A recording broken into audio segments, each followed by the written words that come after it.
All right, the time is now 5:01. We'll call this budget workshop number 1 to order. First on the agenda, we have a presentation of the fiscal year 26 budget estimate from Mr. Granum.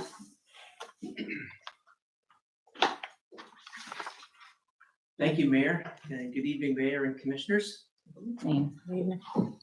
And I'll orient you to a few documents that we placed at the dais for each of you.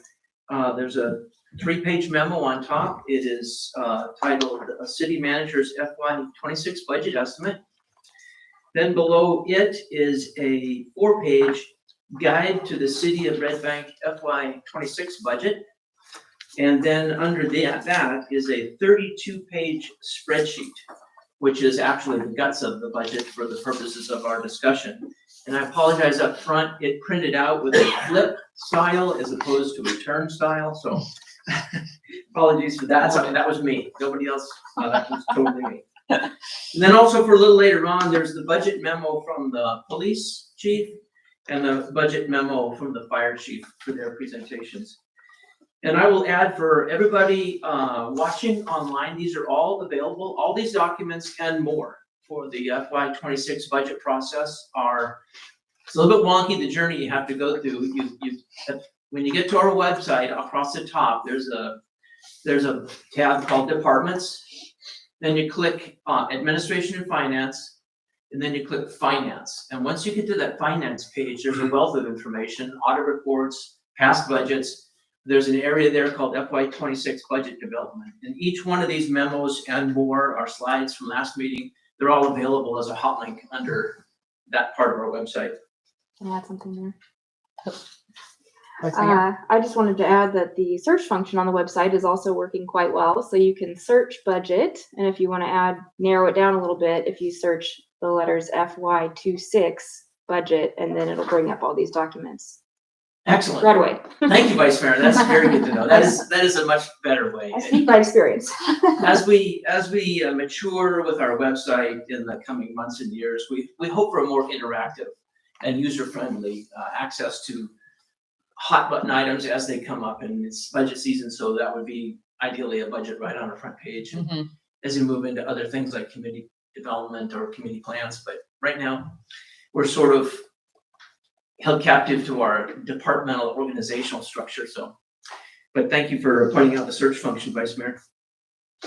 So I'll get right into it. My intent this evening is to read through my budget memo, and then pretty much that's it. There is, of course, time for questions, but the intent with this budget process is for this first budget workshop for me to just present the budget estimate. And then we have several weeks to hear what the department directors are saying, beginning with the chief of police and the fire chief tonight. The other department heads will speak next Tuesday. And then the Tuesday after that, 3 Tuesdays from now, 3 weeks from now, we will have just open session to discuss at regular work session. So there's plenty of time to really come to full understanding and ask questions and get answers after tonight. So without further ado, Red Bank City Commission, dated 22 April 2025. Thank you for this continued opportunity to lead the City of Red Bank and the outstanding staff that comprise this great team. And thank you for the continued opportunity to serve our city that we love and call home. This memo reflects the FY26 budget estimate to the Red Bank Commission for the fiscal year beginning 1 July 2025 and ending 30 June 2026, known as FY26. This budget estimate addresses the following key objectives. Addresses all 5 commission goals, and for those online, there's a hot link there to commission goals, which takes you to our website, but also on the back, the asterisk leads you to page 3, where I restate the commission goals, and I'll briefly read them here. From the 4th Annual Commission Strategic Planning Retreat, and this is page 3 of the memo I handed you. February 25, 2025, and adopted in resolution number 251778. Develop a new land conversion agreement with TDEC and NPS. Create priorities for safe streets, curtailing speeding, enhancing pedestrian walkability, and protected cycling routes. Launch strategic economic development efforts to attract investment, support local businesses, and strengthen community prosperity. Implementation of the Parks Master Plan, low-cost activation of city property by making improvements, i.e. tables, gardens, etc. Now I'm coming back to the first page of that memo. So this budget addresses all 5 of those commission goals. It also remained competitive as an employer of choice with a 1.5% cost of living adjustment, or COLA, for all employees to keep pace with inflation and continue to attract and retain top talent. Make modest and targeted staff investments in 4 specific areas, in 4 specific cases, to build staff capacity where it is most needed, specifically. As planned, with the expiration of the Violent Crimes Incentive Fund, or VCIF grant, this year, FY25, this budget request funds and makes permanent this detective position, or our 26th sworn officer. We reclassified 2 existing administrative staff to the appropriate office manager in community development and executive office manager in the police department job classifications. And lastly, we convert the part-time Parks and Recreation Program Assistant position to full-time. Also in this budget, a first for any city in Hamilton County, this budget estimate has the city of Red Bank 100% match the county's portion of tax relief for the approximately 138 Red Bank residents in the tax relief program. The budget estimate is $11,290.80 for qualified taxpayers over 65, and currently there are approximately 116, and $14,427.84 for 100% disabled veterans, and currently there are approximately 22 enrolled in that program. Together, the total estimate for Red Bank's tax relief match is approximately $25,718.64. This tax relief program is universally viewed as a very effective means to help qualified Red Bank residents stay in their home who would otherwise struggle to make property tax payments and are at risk of losing their home. This budget also sustained CARTA Caravan paratransit service in FY26 by budgeting $30,000 to reflect the necessary post-5310 grant per trip subsidy paid by the city. Budget amounts are up $14,400 from last year's budgeted and capped subsidy of $15,600. You may recall, paratransit in Red Bank serves qualified residents who are most often using the service for medical appointments, which is frequently dialysis. So there's a lot of explanation there. We've been over the CARTA before, and I'd be happy to answer questions, but I tried to succinctly state what we're doing there. Currently, we budget $15,600, and that is to sustain paratransit in the current year, FY25, but that exposure was capped artificially by CARTA. Next year, they're no longer capping our exposure to making up the full per cost trip. And so based on our current ridership, that is projected to be around $30,000, hence the budget estimate of $30,000. This budget also has $15,000 for on-call data analyst services. This city must develop and enhance our data maturity by recognizing and utilizing available metadata to provide insights and make informed decisions. This effort will identify data sources, provide analysis and discern takeaways such as trends and needs, and ultimately create a data visualization to promote understanding and informed decision-making. Initial uses will be for the capital improvement plan, analysis of property tax rates, and more accurately projecting revenue growth as the city develops.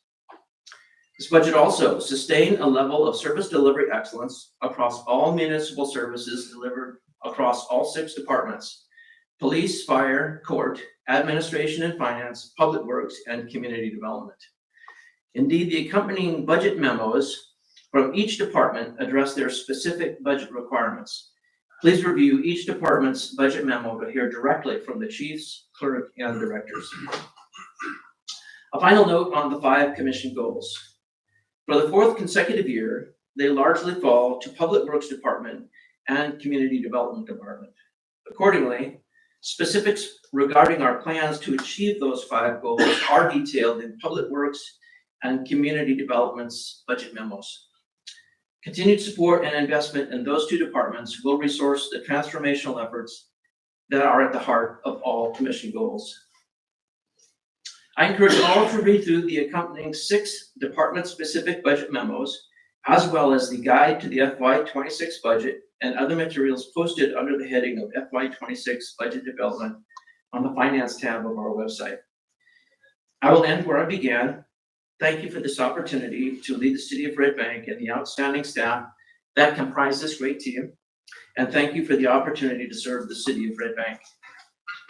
Respectfully submitted by myself. And before I yield the floor back, I will just highlight the guide to the City of Red Bank. The 4 pages there, it's very similar in construct to the document we went through last time. It is synced up with the 32 pages of the budget spreadsheet, which is also available. And it is largely the same messaging, and I'll just highlight for anyone new the part about staffing. In the top right of each, there's a small number. The general fund, for example, on page 1, that staffing level, it shows 70. So all the pages that are part of the general fund roll up to 70. So the general fund is funding 70 full-time staff. Other than that, the guide is very self-explanatory and helpful for those who are diving into the budget for their first time. Mayor? Whew. Thank you, Mr. Granum. You're welcome, Mayor. That was a great introduction Thank you. to our first budget workshop. Before we begin with items for discussion, I'm going to go ahead and note that we'll be tabling our court's budget presentation as our court clerk is sick and unable to be here with us tonight. So she will be presenting next Tuesday, the 29th. So first up, we have our police department budget presentation with our wonderful Chief of Police, Chief Seymour.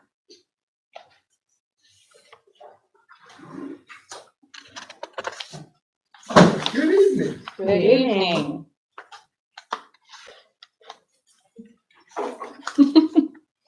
Well, you were busy. I figured after I was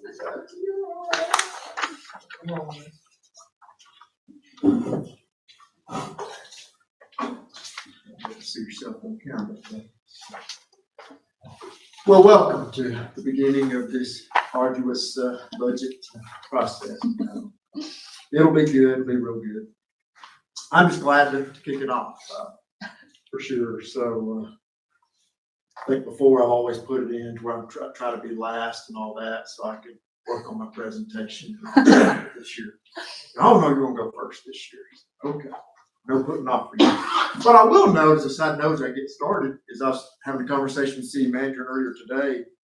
Realized that today, 6 years ago, I started as chief of police here in Red Bank. So this was my 6-year anniversary. And I'm really- Anniversary. This is exciting time for all of us. But it's budget. So how fun can we make budget when we're talking about numbers and all? So I think before you is a copy of my budget memo that I provided the city manager. I'm not going to take the time to read that to you because that just gives you an overview of all the information that we're going to be talking about tonight and some of the key points and different things that we'll be discussing. If you want, I think the police department budget is actually on page 10 of your packet. So I don't know if you want to follow along there or kind of the presentation, and I'm sure I'll be going back and forth a little bit on both of these as well. When I first wanted to start off a little bit before we talk about the fund, well, I wanted to talk about what are we funding, right? What does the police department do with the funding that we're provided through these tax dollars and all? So this is just a snippet of the data that we had from last calendar year about our calls of service and all that. What I want to bring out is about 26, almost 27 calls a day that comes into the police department for some action. Now, all 27 calls don't necessarily make it to the patrol officer, on the street. These just vary, but those are some large stats, and your police department is busy answering calls and out there functioning in law enforcement capacity. But contrary to what people might think, I also want to kind of point out is we have our numbers for traffic citations and warning citations. By far, law enforcement writes more warning or give more warning citations than they do written citations. If they feel like the warning corrects the problem, and that's what they do. But just kind of bring that to attention. I think most people think that every car that gets stopped, gets a citation, and that's not necessarily true. Although, well, no. Well, from a traffic safety standpoint, I think it's important. But the other part here on the bottom right that I really want to bring out is, we had a grant to fund the VCIF detective position, and since the time that position started, there's been about 190 investigations they've been involved in. A lot of those are self-initiated. Some of them are calls where they respond or patrol officers call. Of those 190, about 55 of them are domestic violence related. Remember, this funding was provided by the state to help local government do something with fighting against violent crimes in our area. And part of that includes domestic violence, right? With all those investigations and all the activity, there were 241 charges, felony arrests for those. There's 147 misdemeanor arrests. And then there were about 42 were domestic related, but felony and or misdemeanor sites. So that covers more than a year. But the Detective Dennis working in this position has just done a fantastic job, going there. Has taken a lot of these cases off the hands of patrol officers where it takes time to investigate, and then he's here in court, proceeding and seeing those through the court system. So I wanted to pull that out and bring that data to you because it's part of the budget process that we'll be talking about today. Chief, can I ask a question? Well, absolutely. This is just a presentation. Really quick before you move on, you noted that 55 were domestic violence cases. So are the rest of them just general investigative cases? Right. Probably a large number of them are probably drug related. Oh, right. But they could be other things as well, whether Okay. they're burglaries or thefts or whatnot. So, Okay.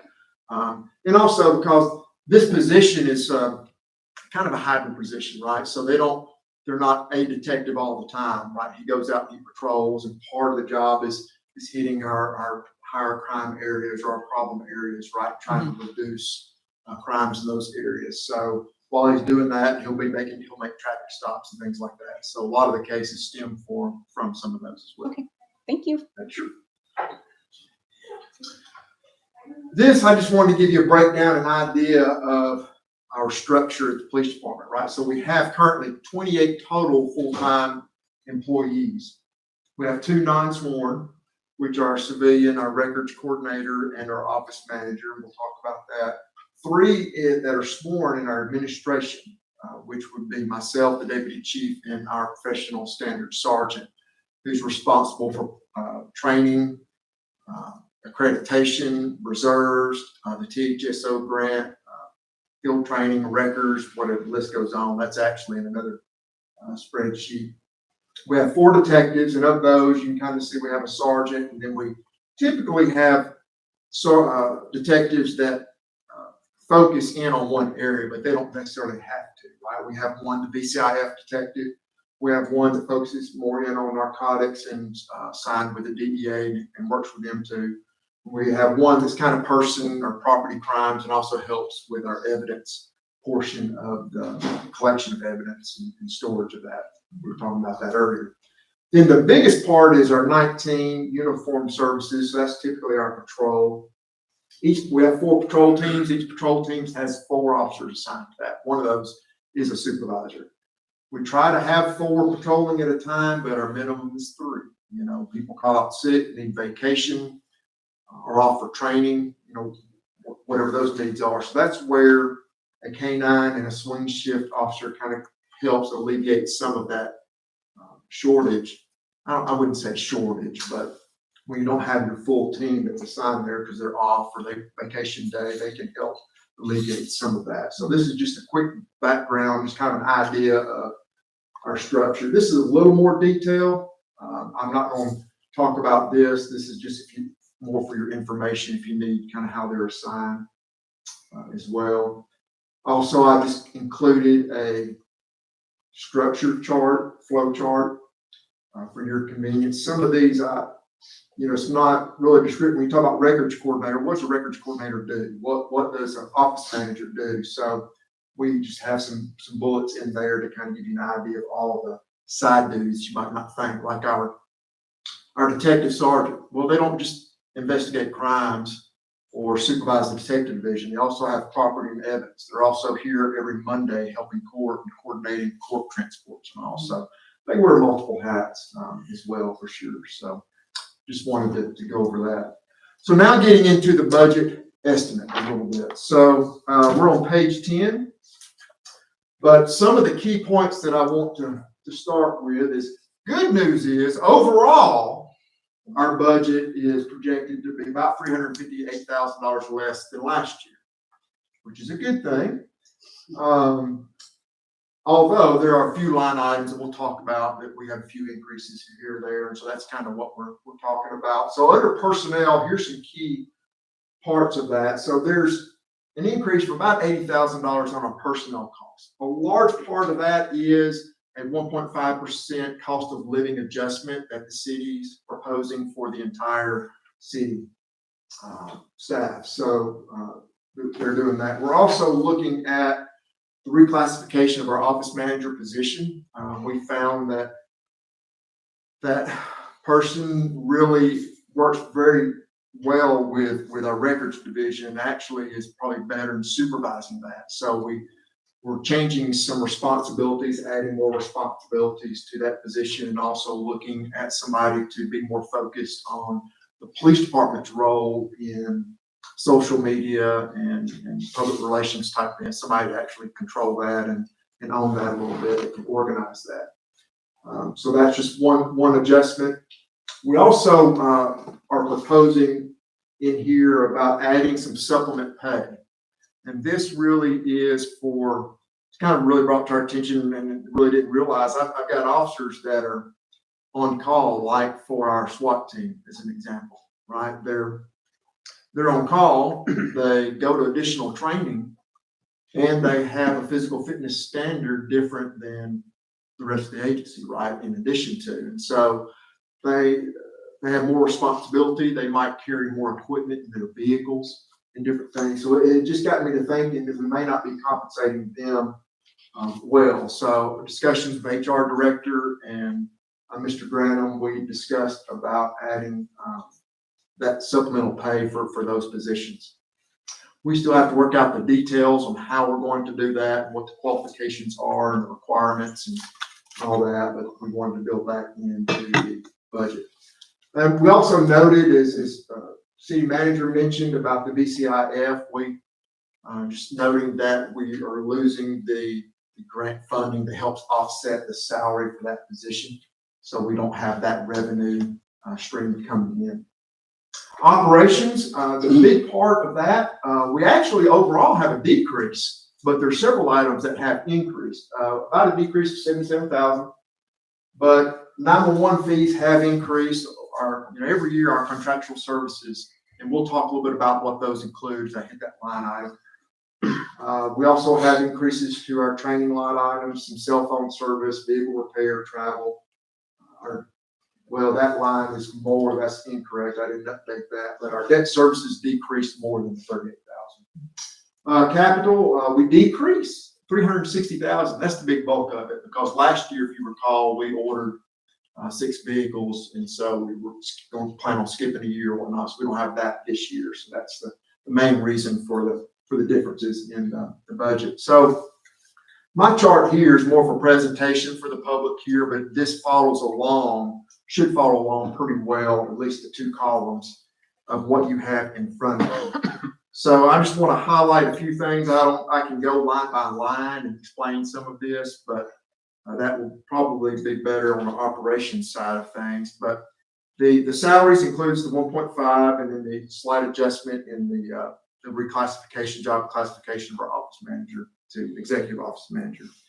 Our overtime, it really needs to go up, as I've been told by our finance director. Really, it hasn't been adjusted. It's not adjusted in proportion to the way our salaries go up. And this year, we're expected to go over our $40,000, about $45,000. One of the reasons, and not the only reason, one of the reasons that we have is we've added, a couple of city events. And so instead of having a 1 or 2 hour city event, it takes much longer. So the officers are out there more, which takes, more overtime. And I don't say that as an excuse. That's just a matter of part of these events that we put on. That's just a reason, not all the reasons. The other part is obviously as the hourly rates go up, then it eats in more into that line item as we go further. Part-time, we reduced it to 5,000. I don't have a part-time officer as of yet. I'm just keeping that in there in case staffing changes and we need to allocate that funding for that if needed. The police supplement pay, so you may remember what this is. So the fire department has something similar. So the state requires mandated training, like police officers go each year, and the fire department. And so we get funding from the state and we pay out that salary supplement. So that $20,800 is actually equivalent to a revenue source. So it doesn't come from our general fund. But that's what that is. When officers meet that training requirement, they'll get their pay that year. It's like a pass-through from the state. Basically correct. Although you'll see on your budget, the forecast for 2025 is 35,000 under the police salary supplement pay. So officers this year got 2. The state implemented an incentive to hire law enforcement officers from out of state or if you've been out a while, right? And so the thought was, well, what about the officers that stayed that are still in? So what they did is anybody that received in-service pay the previous year, the state then said, we'll pay that much more. So that's why that 35,000 is there, is forecasted, which is above what we budgeted, but it's a pass-through. It's not costing us any more money. We have the holiday pay. Of course, it had to go up a little more just based on the COLA. And then that's where that 11,000 is what you see for the special operations supplemental pay that we're wanting to add in there. We haven't completed all the details with that, but we wanted to put something in there, earmark it for discussions as we move forward. The longevity bonus, of course, went up just a little bit, which actually is a good thing. We have officers and employees just staying. So as they stay, then that can increase. So that's a huge plus, huge benefit for the employees for sure. Vacation fund pay, we don't anticipate anybody retiring or anything to have a big hit on vacation pay. So that's why that's 0. You got the Christmas bonus that employees get, FICA retirement. Of course, there's just little increases there. And workers' comp. So that's your personnel section of that. Going into the operations part of things. So this year, what I'm requesting is just $1,000 more on my training costs. So what training pays for is obviously classes or instructors to come in and teach specialty classes if we have to pay an instructor to come in. If officers are traveling to get detective training or to get supervisory training, that comes out of there. We also have ammunition costs that have to get paid for. And of course, ammunition costs change and vary. So there's been a few increases in there. So that's a lot of what that training line item is, and of course we're expected to exceed our 14,000 on that line item this current year. So that's one reason I bumped it up to the 15,000. The next line item is contractual services. So 316,000 is a lot, but the bulk of that is to the 911 center that we that we contract with, and they went up about $25,000 or so with the city for that. And the contractual services includes a lot of things. That includes a lot of software, the funding we pay for our records management system. It pays for our software that we use for pursuit reporting and things like that. We have other software that for investigations, online investigations. So it's those recurring kind of contractual processes that we have on that as well. Record services, we're keeping it about 2,000.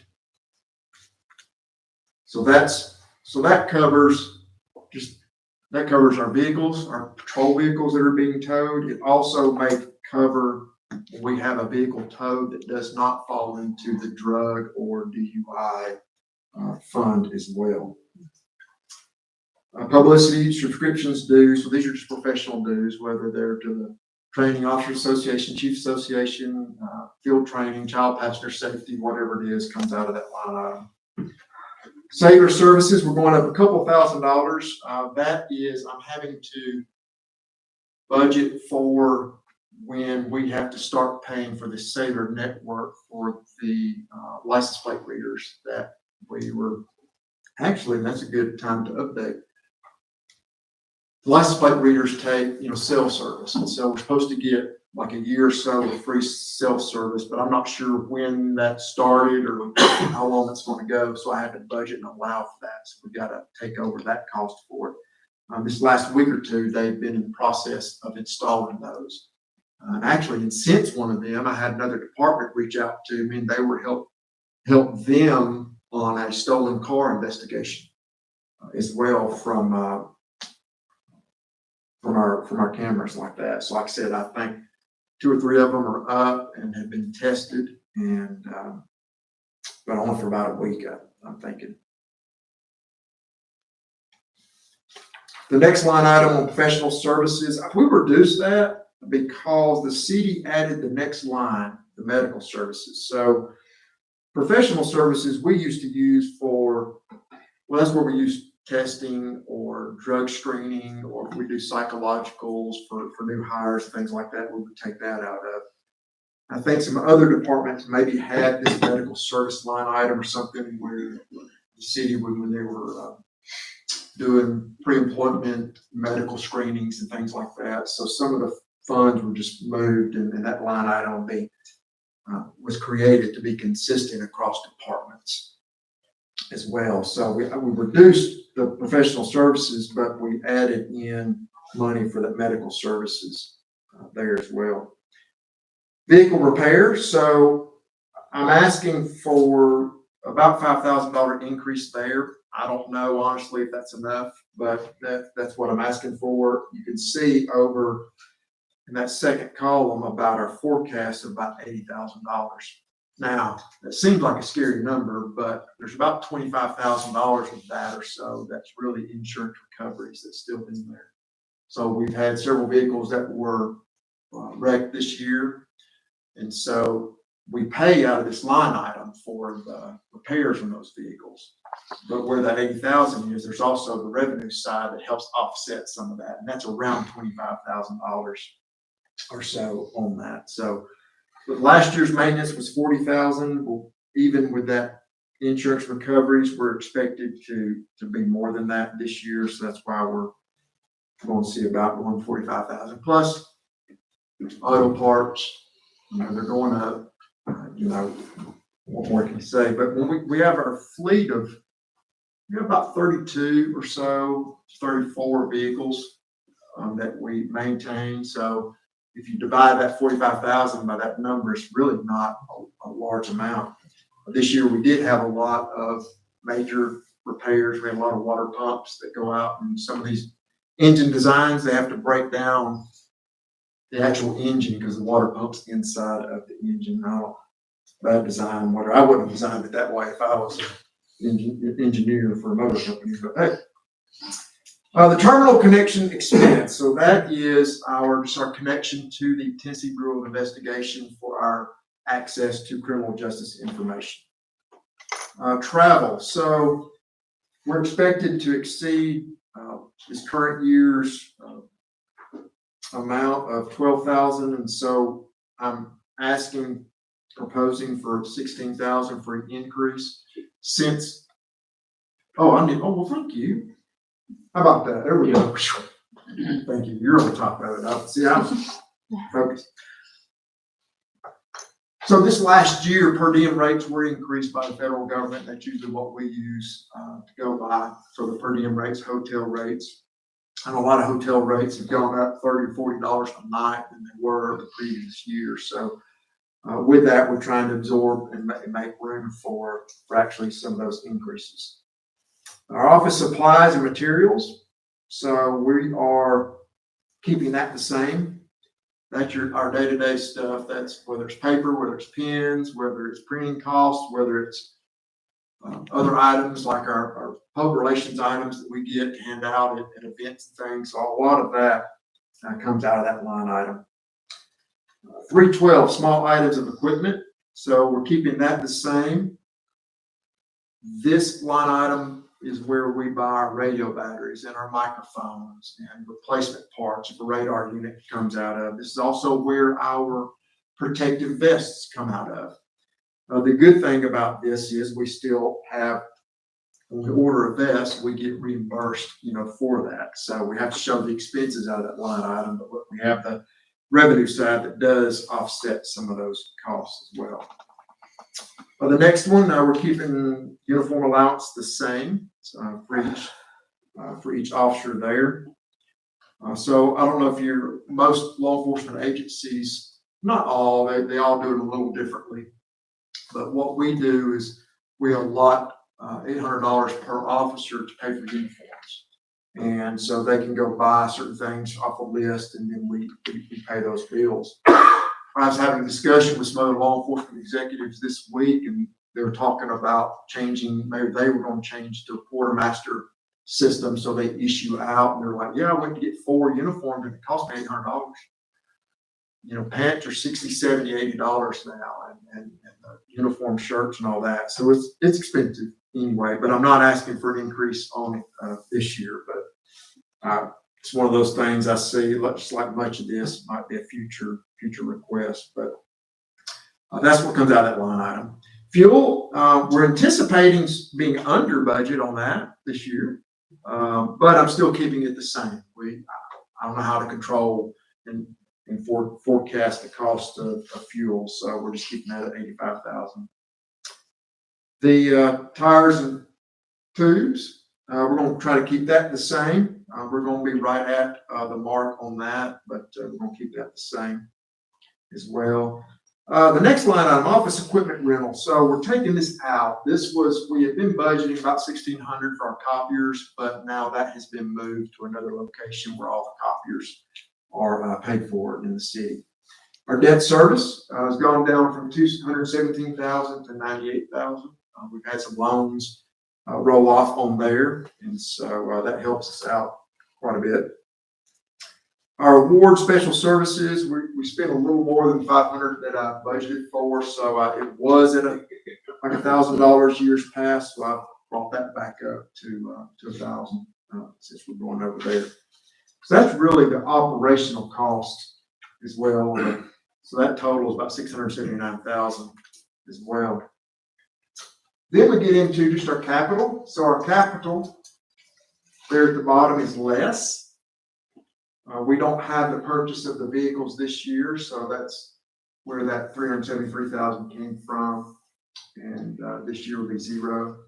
But on the next couple of lines, this is where we use a lot of times for equipment and all. So one of the things we're doing is our e-citation devices or other ones that we have. The older ones will end, their service life will end this next year. So we're budgeting for that for replacement. We also, in that 947, we're just using that to replace just different equipment that we have, whether they're optics, whether they're gas masks, and different things that we have that just need to be upkept and traded out as wear and tear on different items. So that's really what those are. Computer software, if we have a need for that. So It's budgeted in there. So our total capital is 46,500. And that brings us to the $3,143,536 for the police department general fund. I know that was kind of quick, and I'm sure you might have questions, or you might have questions later. So right now, I'm gonna pause, because I got two other budgets to go over, but those won't be near as in depth as this one is. This is the big one. But any questions on anything that I mentioned? I had just a couple of questions, just to clarify, when you were talking about item 312, the small items of equipment, the bulletproof vests, Yes. and we just voted on applying for the grant to get 50% reimbursement. So is that accounting for us getting that? Like, that's just would cover the 50% that we would have to. Right, well, that estimate includes about how many vests we would need this next budget year, but it includes the full price of the vest. Okay, Because that's showing that we're actually spending that money, but. because we have to spend it to get reimbursed. Right. Okay, It's a but that 50/50 should, reimbursement grant. okay, so we should get some revenues though to replace. Yes, Some so of that. with that line item, so like if I'm purchasing two vests and Mhm. $1,000, I'm saying I need $2,000 for vests. Right. But then there'll be a revenue side where we get $1,000 revenue, but it'll Right. still show 2,000. Gotcha. in that line Okay. Thank you for item. clarifying that. Oh, Ms. Chris is so glad I was- Yes, Okay, it's on page 2, under revenues. okay, gotcha. So we can go ahead and put that in. Did you project that? That's just projected. We expect to probably get it. Okay. And then the other question I had was within the personnel, the increase of 80,037. That includes all of like the VCIF position and then the two, the COLA and then the two reclassifications. But you had made a comment about supplementing the grant fund. So did the grant not totally cover that position? Were we already paying some toward that salary? Chris might be able to answer that question, but we received approximately $120,000. For the 3-year period? We could use for. what- Okay. And so when we submitted the request, we divided it, like 1 year we would submit up to 59,000. Okay. And next year was like 60,000 and some change. The grant pretty well paid for the salary with some of the benefits. Okay. Now, what particular benefits, and then there's some rules about overtime and all that, but it paid for the salary with a few of the benefits, maybe some retirement or Yes, So- retirement and FICA. retirement, like it was also. Okay. Yeah, it seemed like maybe it should go up higher than that, but it sounds like since we were already covering some of the benefits, then, okay. Those were my only questions. Well, and honestly, the police department is projected to be under our budget, Mhm.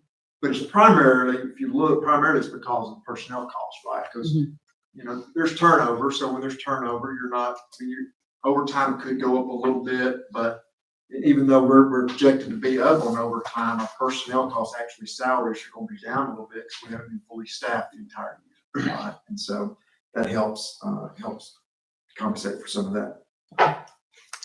Great, thank you, Chief. Any other questions? Yes. So, machinery and equipment, it's nice that we don't have to buy new cars this year. When we buy cars the following year, what do you kind of expect that to be? I know we're talking the whole fiscal year out, but just roughly. 2 to 5. Well, and the idea, and here, excuse me, that's where,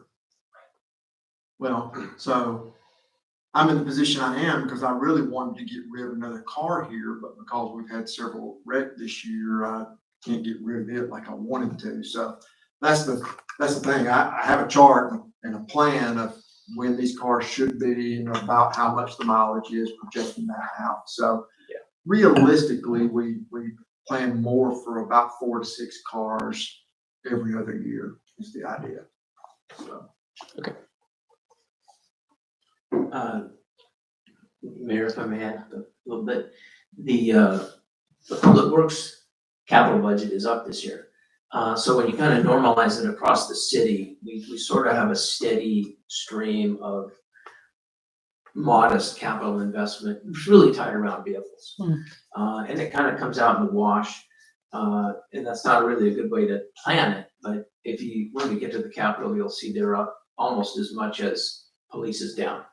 So it's, from a city standpoint, it's fairly level. There's not peaks and valleys in the vehicle capital replacement, like when you just look at the police, it seems like a big peak and a big valley, but when you normalize it across fire and public works especially, it kind of levels out.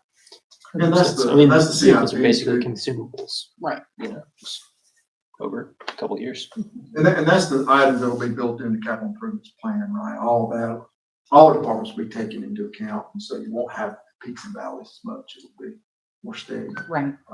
So you might not see a big fluctuation in the police department, about 300,000 or 400,000 because of those. It'll be like a different, maybe line, different fund or whatnot, be accounted for a different way. I think is what the plan is, but we're still working on it. Ultimately, yeah, we'll get there. Just had another thought about the VCIF position, just, There are thoughts. is it gonna, will it continue to operate as it's operating now? I hope so. Okay, Other than, you know, he still operates with the canine as well. And, you know, the canine's getting up in age. You don't want to retire them too early, but you also want to enjoy the retirement too. So, and he's still doing well with that. So you don't want to take a canine from their handler in their last year or so of service, after they've been with them for 6 or so years. So, Yeah. So that's what we're doing. But ideally, it still will be operating kind of the way it is. And then when the canine retires, then it'll still be somewhat like it is. At least that's my intent, is it be a detective position, but also focusing in on these problem areas, having somebody dedicated to that. okay, thank you. Any other questions? Oh, you have a question? No questions from the Comments? gallery. I have a comment, if I could there. Please, Mr. Graham. While the chief is up here, he started out with a discussion about the 28 FTE, which is 26 sworn officers, and 2 civilian support. And I just wanted to kind of take a step back from that and just speak to the adequacy of that vis-a-vis the demand for service and the size of Red Bank. A couple of weekends ago, I was in Spring Hill, Tennessee, which is a very squared away community. They have a big GM plant. In fact, it's GM's largest North American plant. And when you drive through town, it's obvious there's money in that town. And it's a thriving community. So I visited the police department, because I'm just kind of a walk. And they had, the Spring Hill's 4 times the size of Red Bank, and they had 104 officers, which is exactly 4 times our strength. And I'm thinking, you know, there's lots of ways to get feedback on our adequacy of service delivery across all of our departments. One way is to just benchmark up other cities like Spring Hill and kind of the math works out. Another way is to just, at your level, you're not getting a lot of feedback about problems with police. At my level, I get only praise for the most part. I mean, every now and then something goes not according to plan, but by and large, where I'm really going is I think the police department is right-sized for Red Bank. And through the midterm, I think that this staffing level is appropriate. When, you know, we're a city of 12,000. We've been a city of 12,000 since the 70s. I do see a day when we start to grow, when we get Save-A-Lot, and we look at ways to redevelop with greater density and smaller homes that are more affordable. There's lots of ways through the mid to long term that the population of Red Bank will start to rise. And maybe when we get to that point, maybe there is a conversation for the staffing and police department. But until we really grow as a city, and I don't know what the number is, but I'm thinking through 15 or 18,000, the police department is, in my opinion, the right size. In a conversation with the chief, there's actually other ways to expand service delivery with technology and emerging things that improved and expanded service delivery still might not necessarily mandate additional staffing. It might require more training, more education, higher pay, but not necessarily additional staffing even through the midterm. So I think 28 The commission and the previous two commissions especially have really invested in the police department, invested in pay, in equipment, in training and staffing levels. And I think the fact that we have this outstanding agency, this 6-year tenure with the chief of police who's outstanding, I think is a reflection on how good the police department is right now. And it starts with great leadership. Thank you, Chief.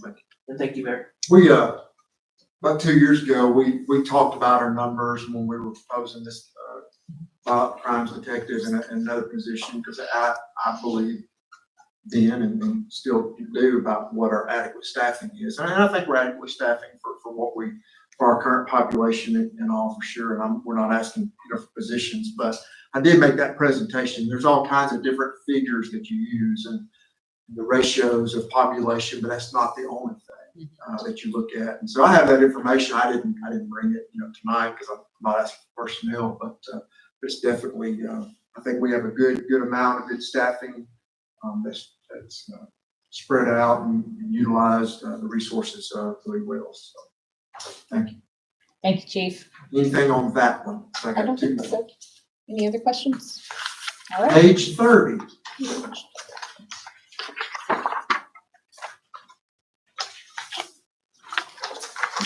So I'm going to just discuss briefly here about the drug fund. And then on that following page on 31 is the DOR, or also we call it impound fund. Just as a little point of reference, so there are certain rules for both of these funds. So the drug fund, we have two sources, and even Mr. Grantham even mentioned this, I think, maybe at the last commission or at some other point, but kind of broke it down. But the drug fund, we have two revenue sources. One's from state, and so that includes court fines that we collect. It can include seized money that's drug related, vehicles or the sale of those vehicles, as well as other assets as well. There's also the federal side of things. So when we participate through our efforts at the DEA, we can, what's called is shared assets. And so whenever there's something that's seized or money's taken, and we share as part of the proceeds, so we have those. Each fund has its own spending requirements, right? So there's certain limitations on what we can use them. In essence, though, it has to be used for law enforcement purposes. We can't use it to buy a garbage truck, whatnot. But sorry, I tried. And then it's hard to project because you don't know how much you're going to get, that next year. And there's some other rules that have to do with recurring expenses, like we can't use it to offset or pay for officers' cell phones, and different things. So that's kind of what this fund is. It's just its own fund. So it has its certain revenues that does not come from tax dollars, and then we can spend. The last big items that we spent was we replaced our in-car laptop computers. So we spent close to $50,000 on replacing all of those last year out of the drug fund. So there's not a lot, because of that, and it's not general fund. It's all from fines from court or from seizures. So there's just different revenues. You can see what's different about this fund compared to the police department is the drug fund does have these revenues. So at the top of there on 30, it just kind of gives you an idea of some of those revenues. So these are just anticipated revenues that we think that we might receive or do this year as well. So that's just really what that covers. We then get into some of the operation costs of what can or what do we budget for to spend that on. So I have about 10,000 budgeted for education and training, which is really for either for our current canine to go to training, or it's for a replacement, canine for that, because that training and the purchase of a drug dog is expensive. So we just have some of that in there to help cover any travel, supply costs or whatnot that we just budget in as well. A lot of that we have to, even though we might have money in the drug fund, we may not be able to spend it. So there might be money that is pending in court that hasn't been awarded to us, right? So we can't plan on spending money that's technically not ours yet. So we keep track of that for sure. But all that, we're just, we're showing 81,000 expenses, but I don't know that we have $81,000 of ideas and things we're gonna spend that money for. We put it in here because if we don't budget for it and we spend 80,000, but we only budget for 50,000, then the comptroller might get on to us for spending more than what we budgeted for. So that's why that's there. But a lot of those costs and supplies are mostly for the canine and for other things that we need to do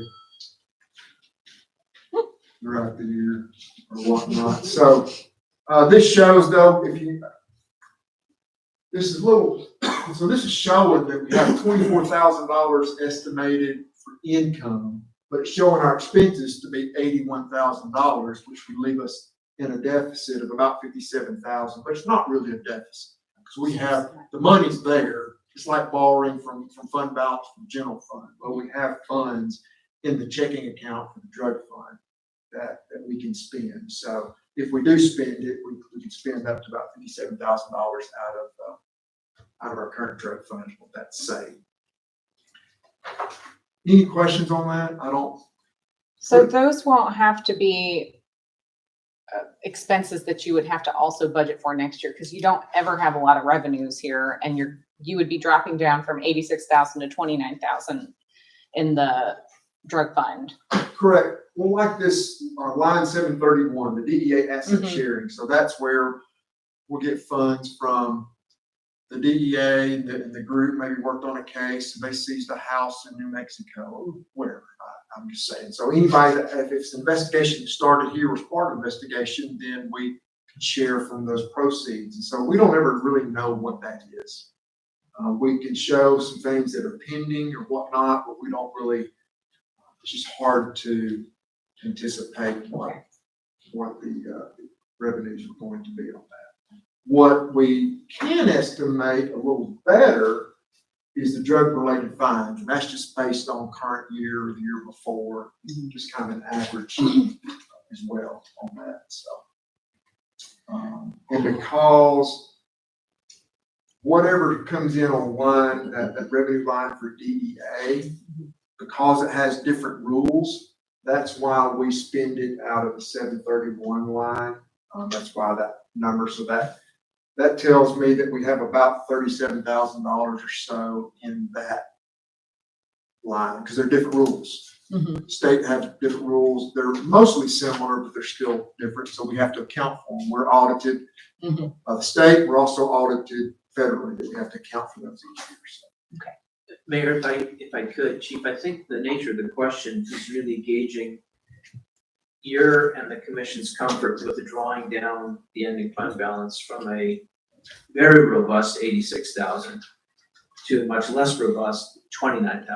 So if you look ahead at the kinds of things that you typically expense out of the drug fund, is an ending fund balance of 29,000 prudent? Okay, that's what I think we just need to say. I got you. Yeah, we always like to leave some money in there because there's mostly because of the canine drug. Yes. Okay. Thank you. Page 31, if there's no questions. Just one more. All right. This one's even, well, simpler, I guess. So this is, it's labeled impound fund, but it's related to DOR, which is driving on the boat, for DUI. So this really is an impound fund that is related to DUIs themselves. And so we don't get a lot of revenue for this. The revenue can come from when somebody is convicted on like driving on a boat for DUI, and so there's fines and things. So some of that could be put in there. If the state requires us to seize vehicles if somebody's driving a vehicle for DUI, so when we seize that, and then we are told by the state, yes, you can sell that, and we sell that, and those proceeds go into this fund. And we can recover costs or expenses associated with DUI seizures. So what this really is anything that's associated with these storage of these cars or the seizure of them, we can use for expenses on those. And so on this fund, there's not a lot here, right? So we're just anticipating we might sell about $4,500 worth of maybe 2 or 3 or 4 cars. You know, oftentimes these vehicles are not in the best, you know, conditions, so we don't get a lot of money for those. But impound fees may be what we get for vehicles that may be towed, but people pay that tow bill because the vehicles because just because we file for seizure or whatnot, they go through a process in hearings, right? And so when they do that, sometimes the state says, yeah, we don't want this, you can sell it. And so then they can come in and maybe pay for their tow bill or whatever it is and get their vehicles back. But a lot of this is in here, like the contractual service 3,400. So if you remember Commissioner 2 ago meeting, we were talking about putting a security camera in our impound fund. And so we're planning, because that has to do with maintenance of that, where we store these vehicles, we can take some of that expense and take it out of this.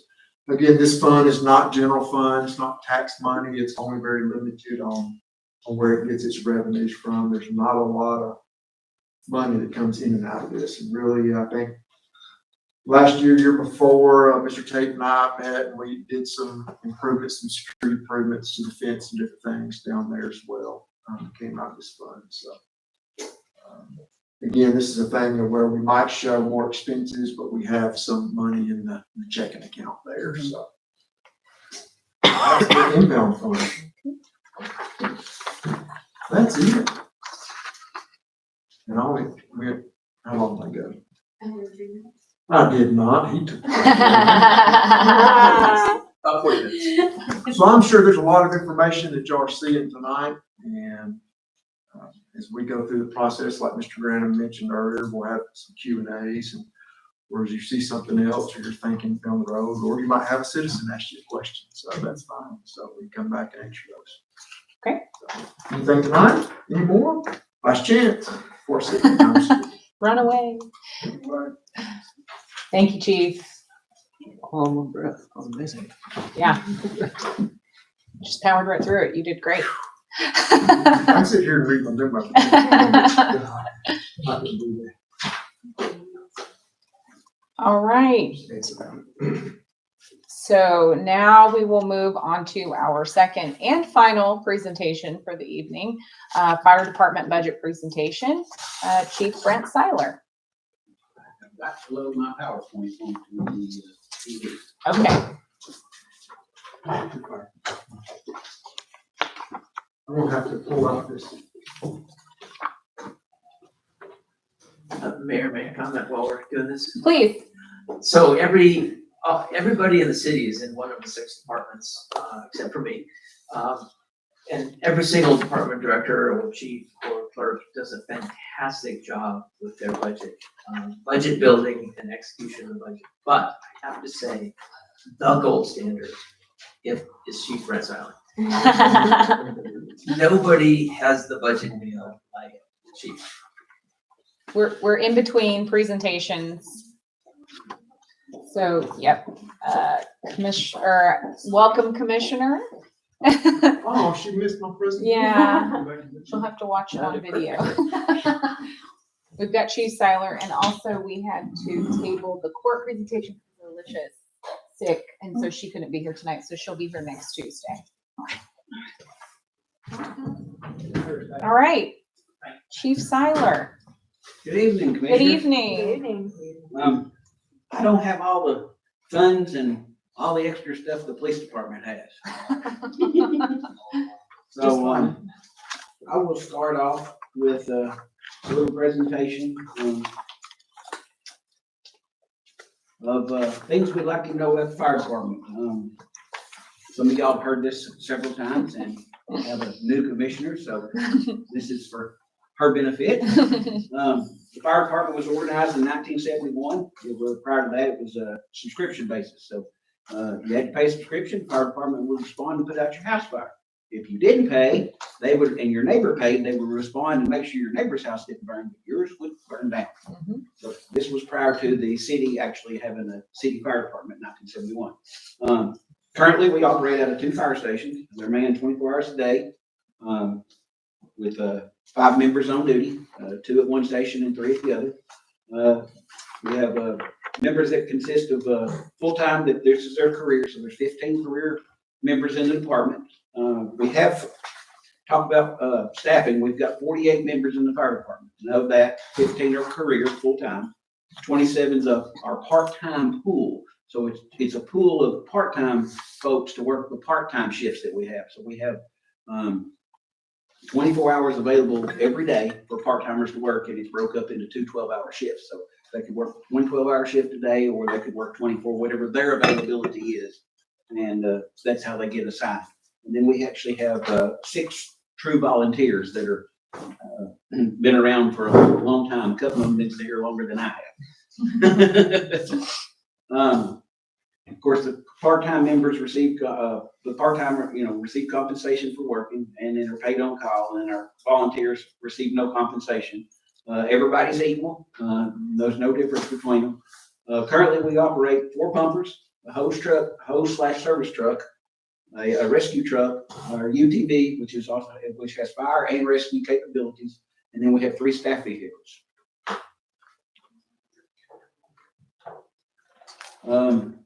So the picture in the upper right is the original fire station back here that was built in 1971. That was the opening of the original fire station in 1971. We still have that picture. Keep that picture. The other 2 pictures are Station 2 in the bottom right, which was opened in 1981, and then the picture on the left is Station 1, the current Station 1, which was opened in 1999 to replace the old Station 1 that was built as a 5-year temporary structure in 1971. We made it till 1999. Wow. This is the fire department fleet. It's kind of crammed full, but it's a little bit of everything. But that is our current fleet. There's the 3 staff vehicles, the UTV, the rescue truck, the hose truck, and then the 4 pumpers. And everything ages from 1994 to 2022. Our budget last year was $1.930 million. $1,930,562, which includes salaries, benefits, supplies, our contracted services, and our equipment. And I will explain all of that as we get going. All of our members are state certified firefighters, and that includes rescue, vehicle, and rope technicians, hazardous materials techs. Of course, we've got some paramedics, some EMRs, and EMTs. So we've got a varying group of medical personnel. We do operate as an EMT first responder agency. So we have the capability of just a little bit higher than a first responder agency. There's a few extra drugs that we carry that the EMTs can use, and the paramedics. Of course, we're always going through training. We talk about that every year. Train. You train for your life. Of course, this is necessary to provide effective, well-coordinated fire department with the standard methods and procedures of operation. We average around 1,000 calls a year. It's up or down. Last year it was 970. The year before it was over 1,000, 1,015, I believe. So it's up and down depending on what's going on. The staff of the fire department, which talked about, there's 15 full-time. So myself, the chief, is full-time. I'm also the residential building inspector. The deputy fire chief, who also serves as a fire marshal. Then we have the assistant fire chief, who is a true volunteer. And he's one of those that's been here longer than I have. In the operations division, we've got 4 captains. So 3 of them are full-time and 1 of them is part-time. We have 4 lieutenants, which are on each of the 3 shifts, and then a part-time. Then we have 22 firefighters or driver pumper operators, which 9 of those are full-time. Actually, it should be 6. That's a mistake on mine because 3 of them are now the lieutenants. And then 13 of them are part-time. So my numbers are a little off. And then we have 9 firefighters who are just firefighters. They're not able to drive the fire trucks yet, but the idea, the goal is to train everybody to drive and operate the fire truck. That makes it easier for filling shifts. And then, of course, we have training division, so we've got a captain and who is our instructor coordinator, and then our support staff, which is we have a chaplain who's a volunteer, and then we have 4 true volunteers. Our services, the fire department not only responds to fires, but we also provide rescue services, hazardous materials response, service calls, public education programs, building and life safety inspections.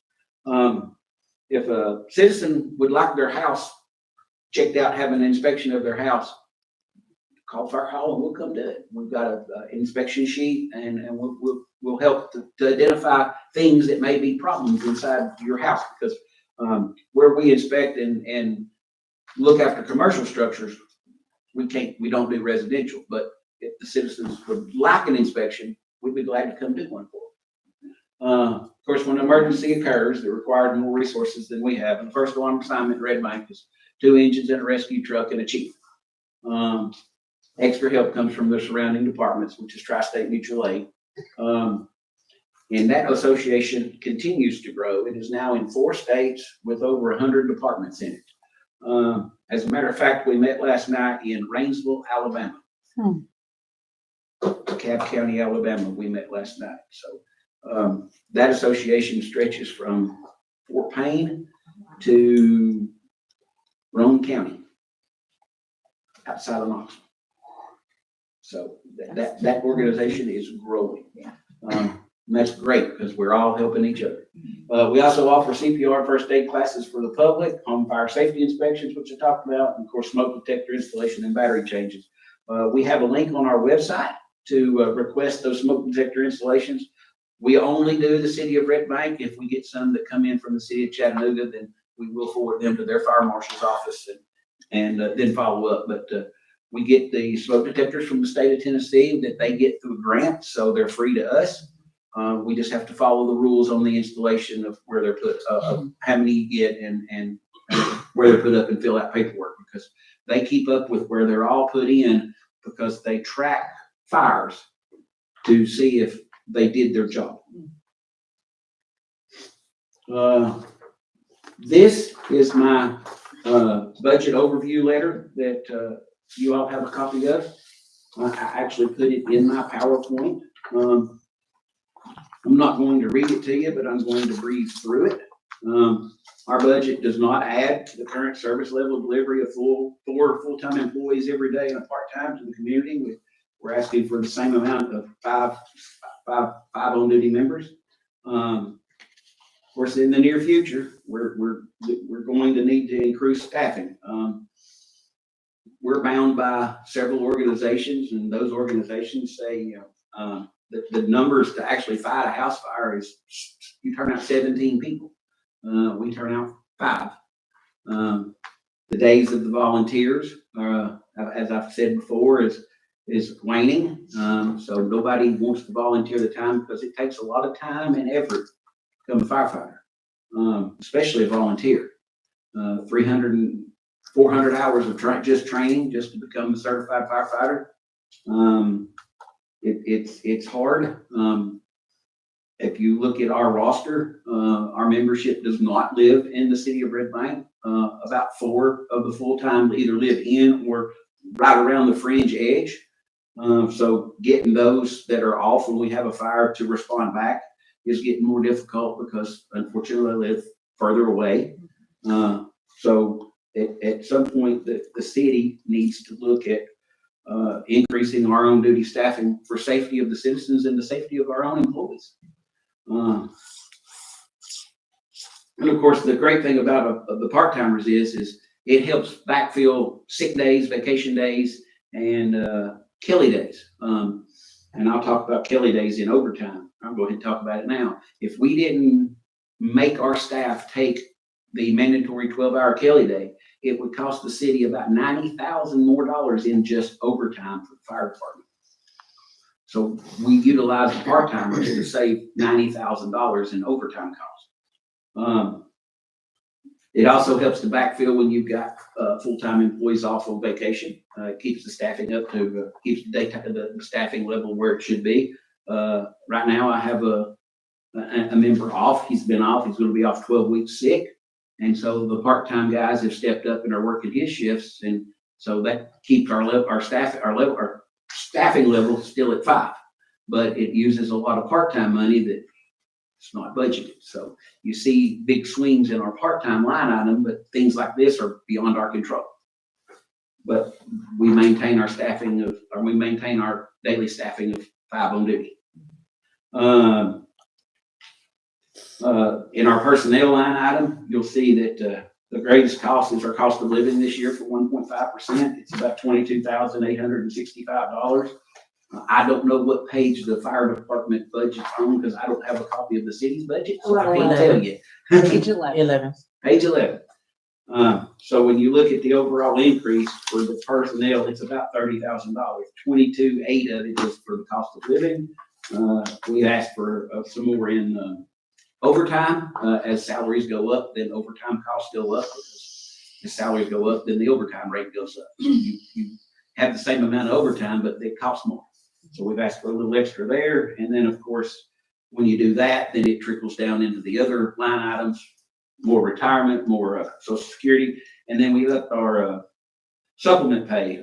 We've got all 15 full-time that get it. And then we have 7 part-timers who receive a salary supplement also. The state several years ago enacted that part-time firefighters are eligible for the same pay that the full-time at a $600 rate.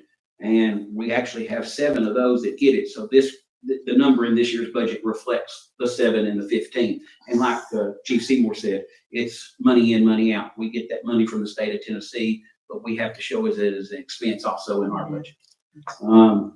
So that takes care of our personnel. In our operations, in my budget overview, we actually have an increase of $9,519. The biggest increase is our vehicle maintenance budget. Today's diesel engines are very costly to work on, and I have a fleet of them, just like Public Works. As a matter of fact, the new engine's at the shop now with a fuel rail problem, so they're not cheap to work on. So in conjunction with the shop foreman up there, he says you need to raise your budget because I'm going to spend your money. If we lose a turbo, which is done before, they're about $6,500. Turbos are about $7,000, so that takes a hit when you've only got $15,000. And then, of course, if you lose a DEF system, which 4 of our vehicles have the new DEF system, if you lose a DEF system, it can be $3,000, $4,000, $5,000 to replace those. So he asked us to increase our budget, so we did in that line item by $6,500. Of course, the 911 fees are in our are going up. That's in our operations budget, and that's just a few of the things. And our capital equipment, I'm not going to read that one. I'm going to go over it at the end because it's at the end of my budgets, and I want to talk about everything that we have in the capital budget. So our first line items are employee salaries, 111, $942,532. It's myself, the deputy chief, the fire training captain, 3 operations captains, 3 operations lieutenants, and 6 DPO firefighters, which gives us the 900 and, whoops, I missed the number. So it's 942,532, and I've got 941,532. So I missed the number when I built my PowerPoint yesterday. Our overtime budget, like I said, we've asked for a $5,000 increase because the salaries go up, so does the overtime, the expenditures in our overtime. So we've asked for a $5,000 increase there. Our firefighter supplemental pay, 15 members at 800, full-time get 800, which is 12,000. And then we've got seven part-time members, which get 600. Their requirements are also lower than ours too. They don't have to have the full 40 hours. They only have to have 30 hours of training. And like I said, it's money in, money out. It's money comes from the state of Tennessee. Our next line is our holiday pay with the cost of living. This one goes up just a little bit every year. So it's $41,989. And then our part-time line item. So what the part-time line item covers is a day shift, 7 days a week, 12 hours a day, it's 4,368 hours. It also covers a night shift, which is 7 days a week, 12 hours a day, 84 hours a week, 4,368. So to staff the station with the part-time for that fifth member is 8,736 hours. At $19.04 an hour, that's $166,346. Then we have $35,000 in here to fill Kelly days for our full-time in lieu of paying overtime. So it costs us $35,000 to pay the part-timers to work it, but if we paid the full-timer to work that 12-hour shift of overtime, it would cost the city roughly $90,000 in overtime costs. So we're saving $40,000, $45,000 by paying the part-timer to work that shift. And then we have a 300 hours set back for training and callbacks for the part-timers to come in for calls that require more help and for training if they were off and they wanted to come and we had a training and we needed them to come, then this would help cover those costs. So the part-time line item is $207,704. That's based on 10,908 work hours a year, which is what that page right there shows. And of course, a lot of the callbacks and stuff is based on past history. So next is our longevity pay. As with anything else with the COLA, this line item goes up also. It's for the 15 full-time members. And then we have our Christmas bonus, and the way it's broke out is full-timers get one fee, and then the part-time employees get another. So this is the total to take care of that. And then of course our Social Security, which is, it takes all of those accounts to come up with what our Social Security is. So we have to figure Social Security based on all of those personnel costs. Correct, Ms. Chris?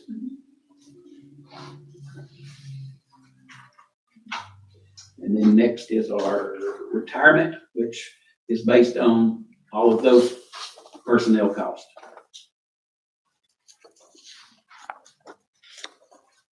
And then next we have our workers' compensation, and we're just budgeting for the same amount as last year, which is, hopefully we don't have any, but it's for two workers' comp claims. Each time we have a claim, it's $1,000 deductible. So we put in for two. The goal is to have none. Next is start into operations, and next is our training budget. We're asking for the same money as last year. It's broke down like this. Fire Department Instructors Conference, we send 4 members to the conference, and the registration is about $5,200 for this conference. It's a week-long conference. Very beneficial to the chief, very beneficial to the training officer. We try to send the firefighter of the year as kind of a reward to go to get some extra training and to visit with 35,000 of his closest friends and get a lot of extra training and see something that somebody else might not see. It's a great conference.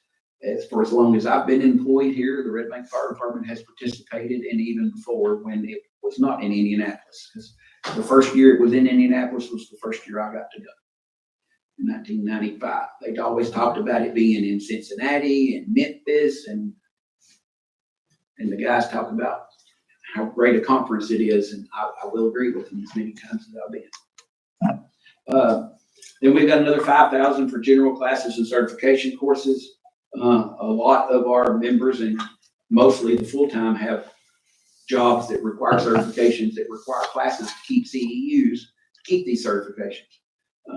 Myself included, all my building stuff, the fire marshal stuff that I have. The fire marshal has classes. Fire investigator has to go to classes and keep their CEUs, and it requires money to send to the class to keep these certificates, certification. The chief officers breakdown there for $1,000 is the International Fire Chiefs Conference that they have once a year in the Southeast region. It's about $500 a year to go with that class. Then we've got our fire investigator and our inspectors. the fire marshal's office. So like I said, it takes money. And then there's money in here for, my building official stuff for their certification as on top of what's in the, general classes and certifications.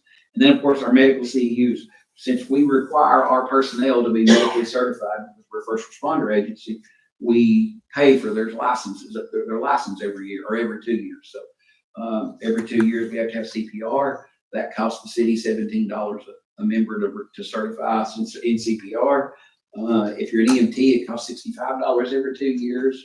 If you're a first responder, it's how much? $24 a year. And so we pay those fees because those are required by us for your job. Then we got program support, supplies, curriculum, textbooks, always buying textbooks and supplies. You go through supplies when you get out on the training field and start setting things on fire. You've got to replenish it to set it on fire again, or cut it up, or tear it up like you would on a real fire. We've got $30,000 in training props and expenses for supplies. This line item is used to continue to work on the training area behind Station 2. I won't say it's a piecemeal, but it's a slow and steady progress to keep buying things that we need to make it what it is. So we put $30,000 in there again, and then of course medical training equipment. Years ago, we had these CPR mannequins that you could buy for $150 and teach CPR. Well, today they've got to be electronic and recalibrated, and they talk to you. And you're like, you're doing CPR, how are you talking to me? And so they get expensive when you start buying medical training equipment.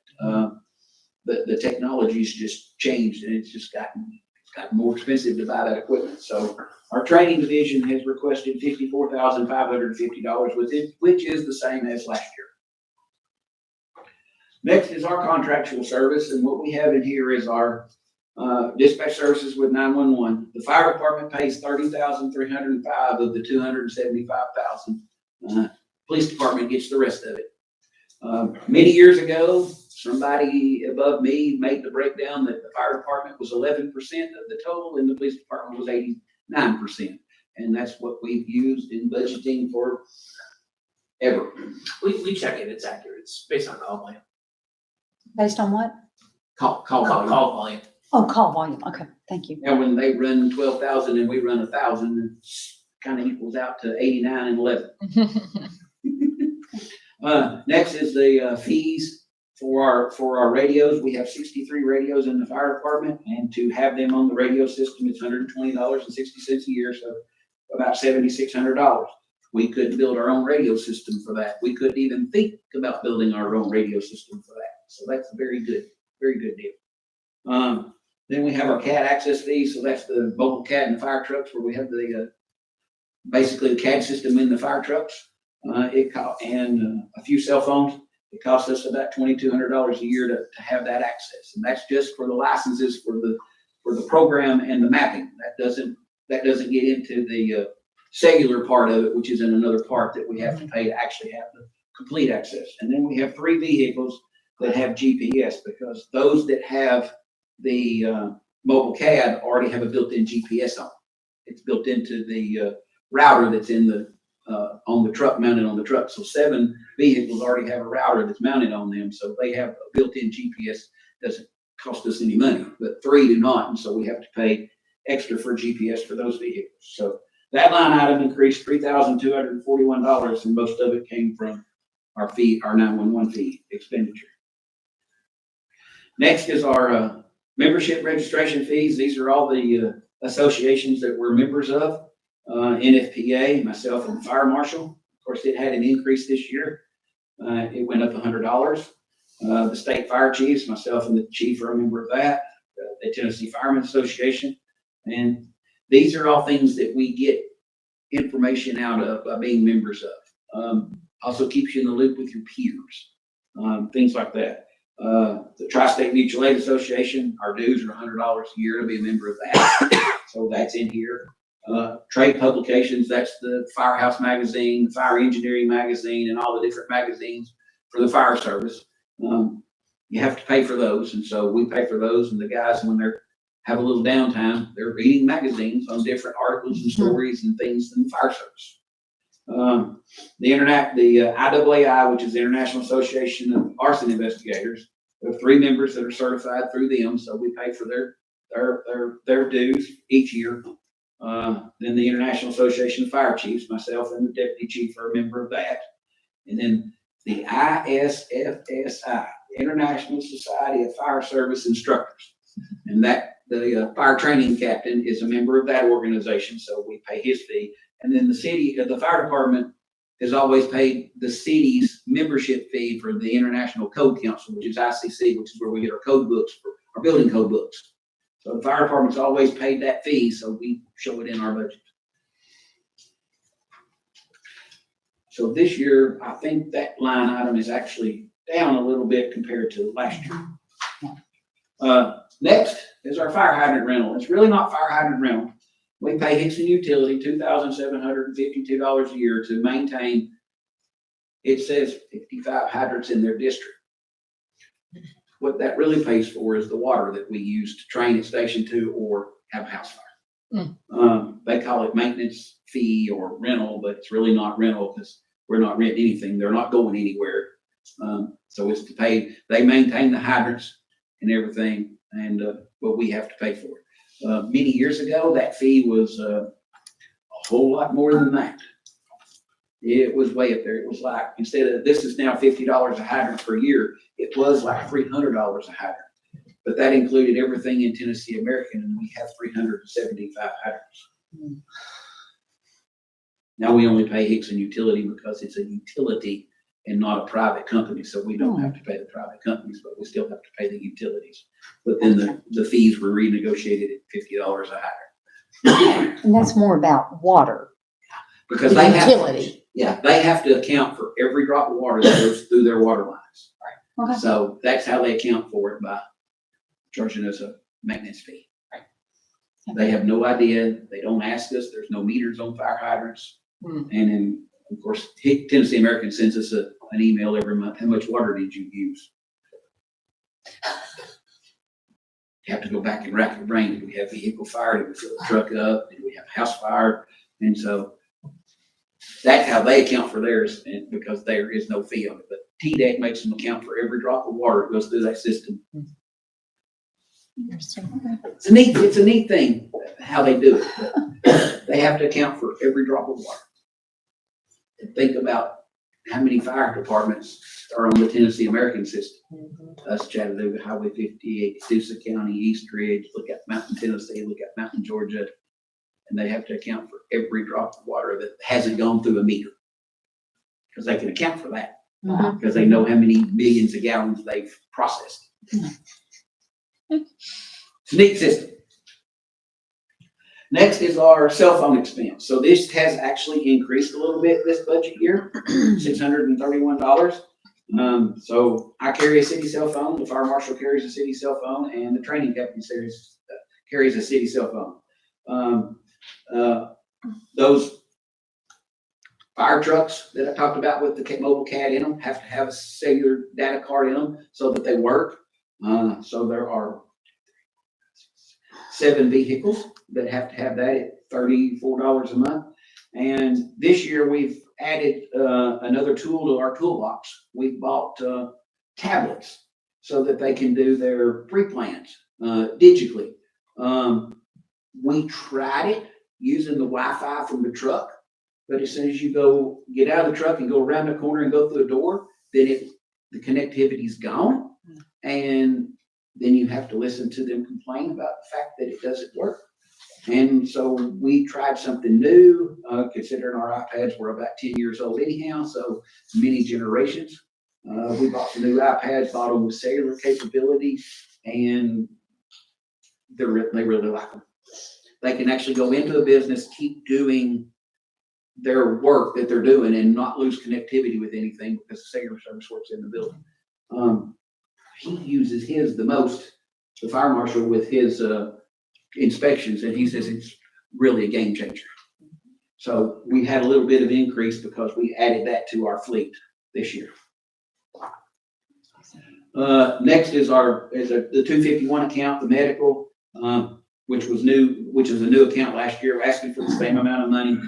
Every full-time firefighter gets a physical, also gets a cancer screening for the 6 cancers that the state of Tennessee says you've got on the job.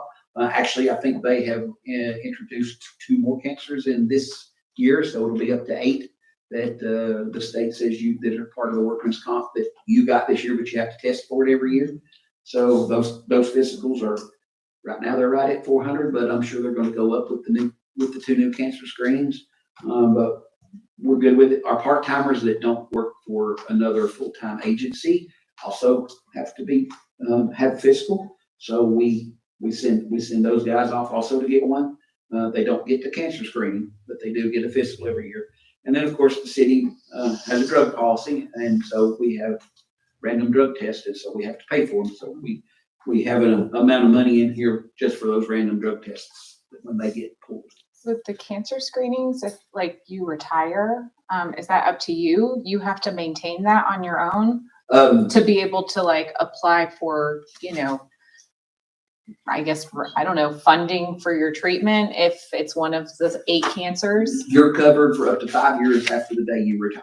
Okay. So the day you retire, you're covered for 5 years. If Okay. after you've been out of the fire service and retired for 5 years, they figure you've picked it up somewhere else. Okay. That's the only thing I can come up with. So they'll give you 5 years after you retire. Oh, But if Okay. for some reason, and you have to opt in every year, sign a paper that you want the cancer screen. But the first time you decide to opt out, you're done.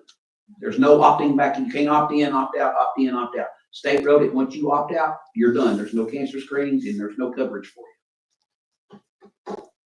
okay. That's what I said. So And we definitely gotta cover those for y'all. yes.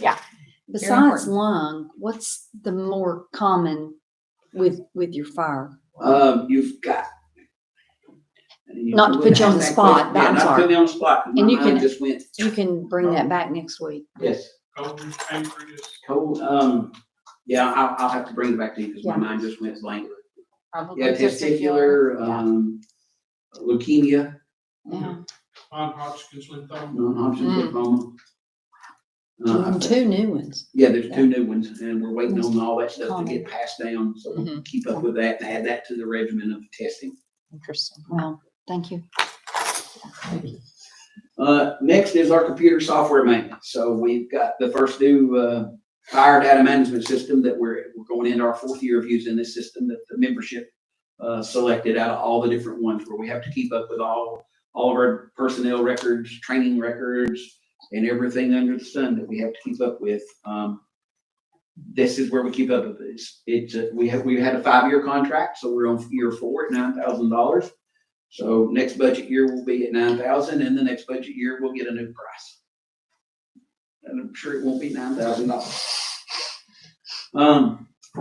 This year the training coordinator has decided that he doesn't like the Vector Solutions and wants to change to something better, but it's also cheaper. So this here has actually got a reduction. We're looking at the fire engineering training platform, digital training platform. He showed it to me today and I'm like, that looks, sounds, and is a whole lot better. He says it's more up to date. It don't have dated material in it like the Vector Solutions. So the Vector Solutions was about $7,500 and the fire engineering's $5,000. So this line actually went down. And then of course our digital display boards, which y'all approved last year, they're at the stations, it's $1,700. So this line went down a little bit to $15,700. I got to turn 2 pages because this one's not there. Next is our travel line item. So all the things I talked about in the training line item, we paid for you to go get your training. This line item pays so you can go. That was just registration. This line item actually pays for the hotel rooms and the per diems for all of those things. So you've got the Fire Department Instructors Conference, the Tennessee IAAI Conference in Pigeon Forge, the Fire Safety Inspectors Conference in Murfreesboro, which we'll talk about that one. That was where my issue started. The Tennessee Buildings Officials Conference, which is for myself because I do the building inspections. the Tennessee Fire Chiefs Conference, which is held in Murfreesboro every year. Of course, the International Association of Fire Chiefs Conference, the Southeastern Extrication School, which is the old Georgia Extrication School. And I went to the Georgia Extrication School in the late 90s, and it was fantastic. They took and put cars in any kind of situation you could come up with, and you were in the junkyard with several thousand of your closest friends and a whole thing of tools to go out and do extrication with. They have resurrected it, and they call it the Southeast Extrication School, and it's actually held in South Carolina now. And last year we sent 4 guys for the first time, and they came back and said, "Can I go next year?" Oh, we gotta let 4 other people go. We gotta let 4 other people go. They're hanging cars from trees. But we've seen that in the news here where Saudi Daisy had to extricate people out of a car in a tree. Yeah, well, you never know. You never know. So, and then of course, schools and conferences that come up that we don't know about that seem to be something beneficial that we would want to send somebody to. So this line item actually stayed the same. It did not increase. Even though the cost of everything is going up, we looked at the cost, what we had budgeted, and those costs, and decided that we could maintain with the same amount of money. This line item is our supplies line item. This is a little bit of everything. Got to keep the stations clean, buy supplies for the stations, so we've got $7,000 for that. Our SCBA love batteries. Every SCBA's got 6 AA batteries in it that have to be changed out every 6 months, if not before, depending on use. When you go to buy 144 AA batteries, how much did you spend the last time you went out there? Yeah, it's not A cheap. lot of money. Twice a year, you've got to change them for sure. But like I said, if there's a lot of use, then the batteries go down. You'll end up changing batteries more. Yeah. So it says batteries for equipment, which is $1,000 because we've got a lot of battery powered equipment. So as batteries go bad, you have to replace them. But our SCBA usually eat about $500 worth of batteries a year just because of the nature of the way they're built. Then we've got in case we had to host mutual aid, which comes around every 5 years, but we have our awards breakfast every year for the fire department, where we give out fire department awards and have breakfast. So there's money in there for that. Our Hearst tool, which is our vehicle extrication, the jaws of life. To keep the warranty active on everything, we have to have them maintenance every year, and every year that cost goes up. So this year I budgeted $3,300. I think last year I had $3,000 in there, and I think when the bill showed up, it was $3,300. So every year our SCBA have to be flow tested for the regulations of maintaining them. That's about $1,500. Because you have to call in an outside company to come in and test them every year. Our ground lighters have to be tested every year. There's lots of feet of ground lighter, and they bill by the foot. So then we've got 2 generators at the fire stations. We maintain those, and to maintain those and service them twice a year to keep them running efficiently and correctly, we spend $3,000 a year. Our pumpers, which we have 4, are required to be tested annually, so we have to spend money on that. And now that our SCBA are starting to show their age, they're 7 years old. I can't believe that. There's some other repairs other than batteries having to be made on them. So we've added an extra $1,000 in here for repairs to our SCBA. So this line item actually has an increase of $2,300, and it's mostly for to keep everything under warranty and the required testing to be done every year.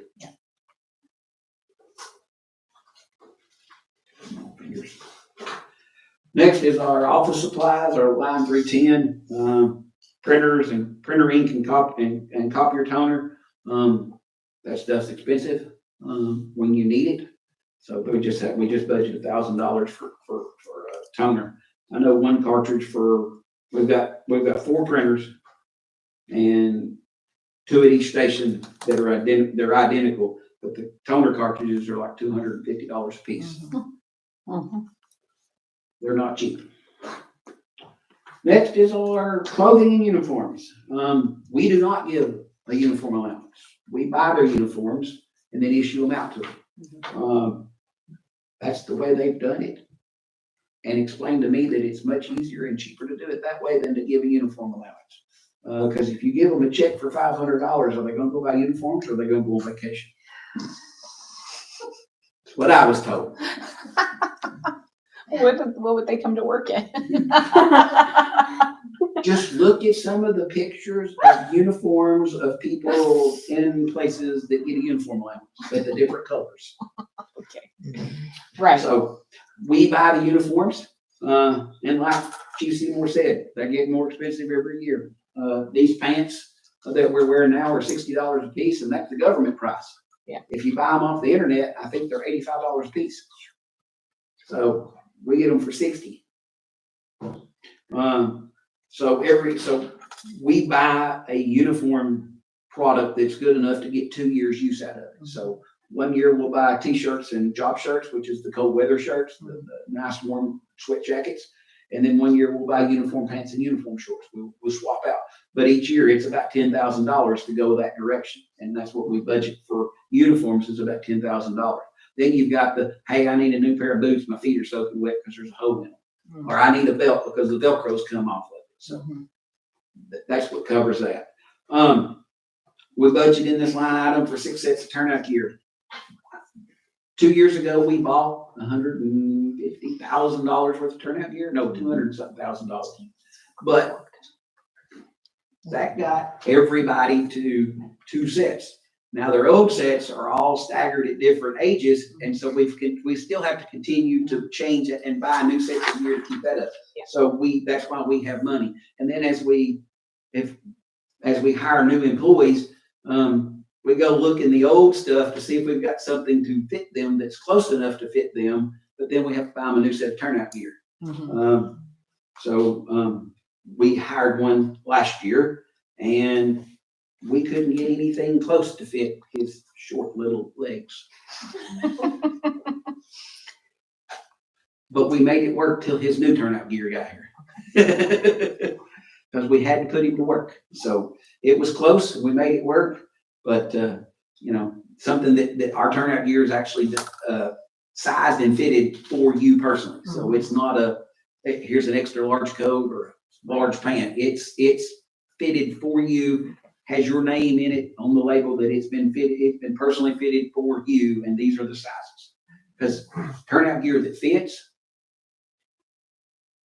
works better. And so this line item actually shows the $2,520 increase, but as with everything else, turnout gear goes up. And that's the biggest cost, is the turnout gear going up. Of course, uniforms have gone up too, but I'm trying to control the cost on that one. I can't control the cost on the turnout gear, but I can the uniforms. There's no kind of grants out there for like reimbursement on things like that. The only thing out there is like the AFG grant, Okay. but you have to be really dirt poor. Okay. We used those in the early 2000s. And now it's time, most everything we got on those grants is now time to replace. Those grants are hard and competitive, very competitive. But for turnout gear, a lot of the turnout gear stuff that you see on the other grants are for your volunteer departments or your very rural departments that don't have any money. Gotcha. Operating budget's $3,000 and they need a set of turnout gear, and a set of turnout gear is $4,500. Right. Next is our fuel. It's just a guess based on, I actually keep a spreadsheet and keep up with everything we spend in the fire department on fuel. And this is my best guess on what our fuel costs are going to be for the next year. Based on an average of this, and this, but if the price of the pump does this, then I've missed. We also budget for our motor oil and filters and fuel filters, air filters. They all come out of this for $2,000. We just got a pallet of the diesel exhaust fluid yesterday. It was $800 for a pallet of that stuff. So it's not cheap either. And there, like I said, we have 4 pieces of equipment that have that in it. And every time you buy a new one, you'll get another one that requires DEF fluid. All right, vehicle parts. This is the one I talked to you about where we've increased from 15,000 to 21,500. Historically, we're spending 21,500, 22,000, $23,000 in this line item. And so I decided this year was the year to try to catch up and actually budget close to what we're spending to repair the fleet. Next is our monies to our breathing air compressor. It's one of those, you watch it every year, the bill comes in for the maintenance and it's a little bit more. If I go, I'm good, and the bill comes in the next 6 months, it pays a little bit more. Okay, I'm now over budget, so we need to budget a little bit more for next year. So I believe this line item is up $400, and that's because it's costing about $1,900 to maintain our breathing air compressor. And we definitely want it maintained because that's what we wear on our back when we go in the house.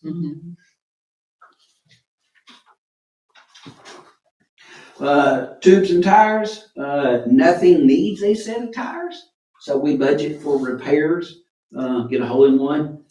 If you take one of those tires like what's in that picture right there and actually curb it and put a big slice in it, the one to the left is $1,000. The one to the right is $750.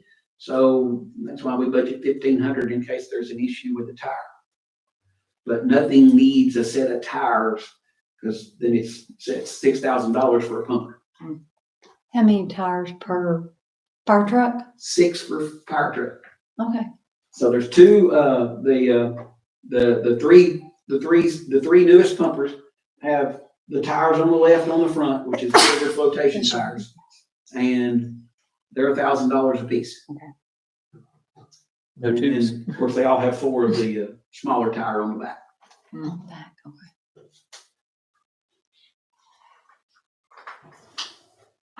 No tubes involved. They're all on they're on steel wheels or aluminum wheels, but there's no tubes involved, no more split rings. Anymore. Ooh, those are dangerous. Next is our liability insurance. This is an accident policy for our volunteers and part-time. If they were to get hurt here on the job, this would supplement their full-time pay that they wouldn't get from their full-time job. Because all workman's comp here would pay is 66% of what they were making here on average. It would not even touch their full-time salary that they would be losing from their full-time job. So the fire department has maintained an insurance, a liability insurance policy to cover that, to try to help them so that you don't put, if they get hurt, you don't put them in the poorhouse. It comes with a whole bunch of other things. For the time I've been here, we've had this. As far as I know, we've never had to use it. Knock on wood. And next is our debt service. These are numbers that I get from the finance director and just plumb right into my budget. I have no control over these. She gives me these numbers and that's what we put in here. And it's actually down for the fire department this year. We're actually $5,400 less this year in debt payments over last year. And the admin vehicle is finished after this year? Yeah, this should be. It's rolling off? It should roll off after this year. Uh-huh. And I'll come to you next year to buy another admin vehicle to replace a 17-year-old truck. Okay.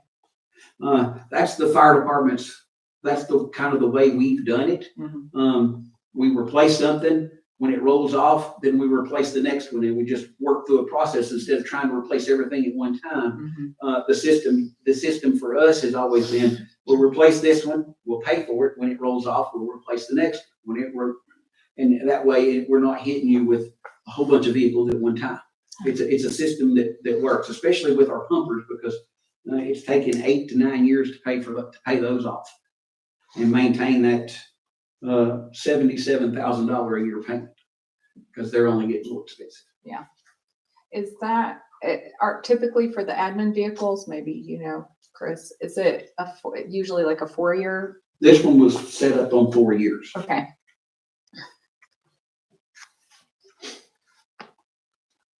So the fire engine rolls off in 2031, so somewhere around 2029, we'll be discussing the purchase of the replacement to keep this going, because we're at that point now that if you order a truck today, you'll see it in about 2.5 years. Mm-hmm. But you have to budget for it, budget money for the payment, even though you're not gonna expend it. You still have to budget for it. Mhm. And so, like I said, about 2029, we'll talk about replacing the fire truck to keep this loan going. Yeah.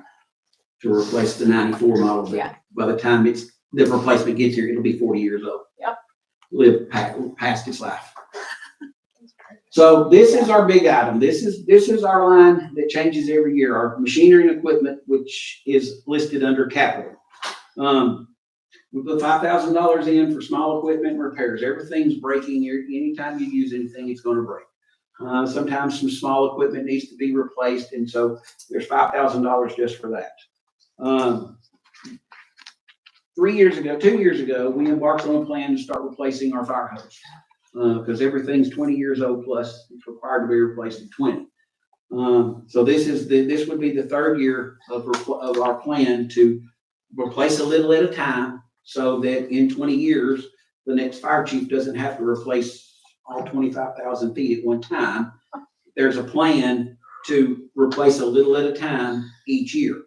And that way, the budget doesn't get blown out of proportion to replace all of that at one time, which would be a feat itself. So this year, we're looking to, in this budget, 2,000 foot of 1 3/4 and 2,000 foot of 2.5, which will be enough hose for 2 pumpers. We did this 2 years ago, and I think our cost was about $22,000 for the same hose, and that's 27. My estimate's 27.5, and it could be more. We use a hose that's built in Canada. And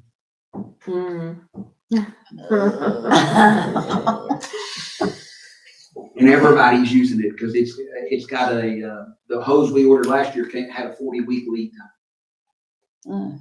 And the biggest reason we build it is we buy this hose is, A, the warranty's better than anything else made in America. It's got a 2-year unlimited warranty, no questions asked. You drag it through a fire and burn a hole in it, they'll replace it. Wow. For 2 years. Then it's got a 10-year warranty on it also that will replace it if there's a defect. This hose also comes with, if you look at the upper right-hand corner of the screen, you'll see the little arrows. It's got way out arrows on it. So when you're in the dark, those arrows will actually shine in the dark if you need to evacuate for some reason. So they have way out arrows in them. It's a better hose, it's lighter hose, and after all the tests and everything, a lot of people have changed over to this hose. Chattanooga's buying it for their entire fleet. Every new truck gets it, and then they're slowly adding everything in the fleet with this stuff. So that's why it's got a 52-week lead time. Is that with the truck, or is that an additional cost Oh no, for the truck? we're buying this hose separate of any truck. This is just the hose to go on a pump. On a what? Replacement. To replace the hose that exists already. This is to replace our 20-year-old hose. Yeah. Okay. Yes. And I remember that from last budget. Last year Mhm. and the year before. Mhm. This is the third year of a plan to do little chunks at a time, about $25,000 a year worth. And you've been proceeding with this before the capital improvement plan of pacing purchases. And that's what we're doing. We're pacing the purchase because that's what we've been doing because we've never had a CIP. Yeah. So that's what we're doing. But the next replacement of this is in that CIP for 20 years down the road. Thank you. Yep, got it. So the bottom left-hand picture, that is a picture of the valves that we currently have on the new pumper. And that is an Akron brass valve. We have TFT on the others. The problem with the TFTs is they're getting old and they're starting to show their age. And when they break, they want $1,200 to replace them when you can buy a new one for about $1,850. So I sent one back to get a cost estimate and they said $1,275. And I said, I can buy a new one for $1,800. So I bought a new one for $1,800. Well, now I've got another one broke. So we have decided to start replacing those so that every pumper will at least have one of the Akrons on the pump operator side, and then next year replace the passenger side one, which I think they only have about 2 then.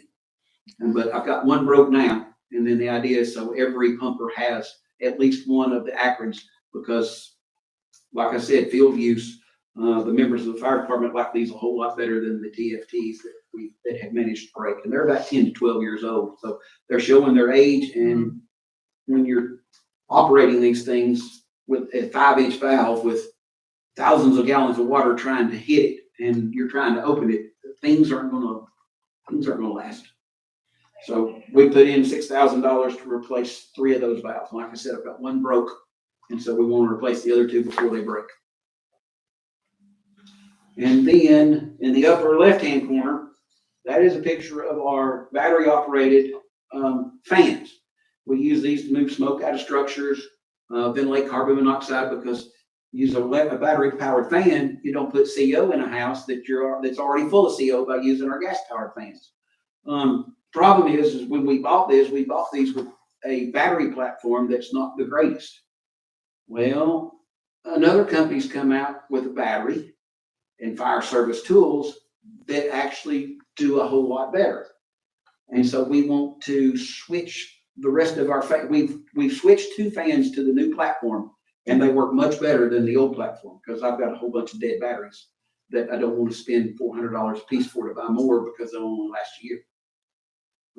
So we're asking for $6,000 to take the last 4 of these and convert them to the new battery platform, and that buys the conversion kit and 8 batteries, and the batteries are $420 a piece.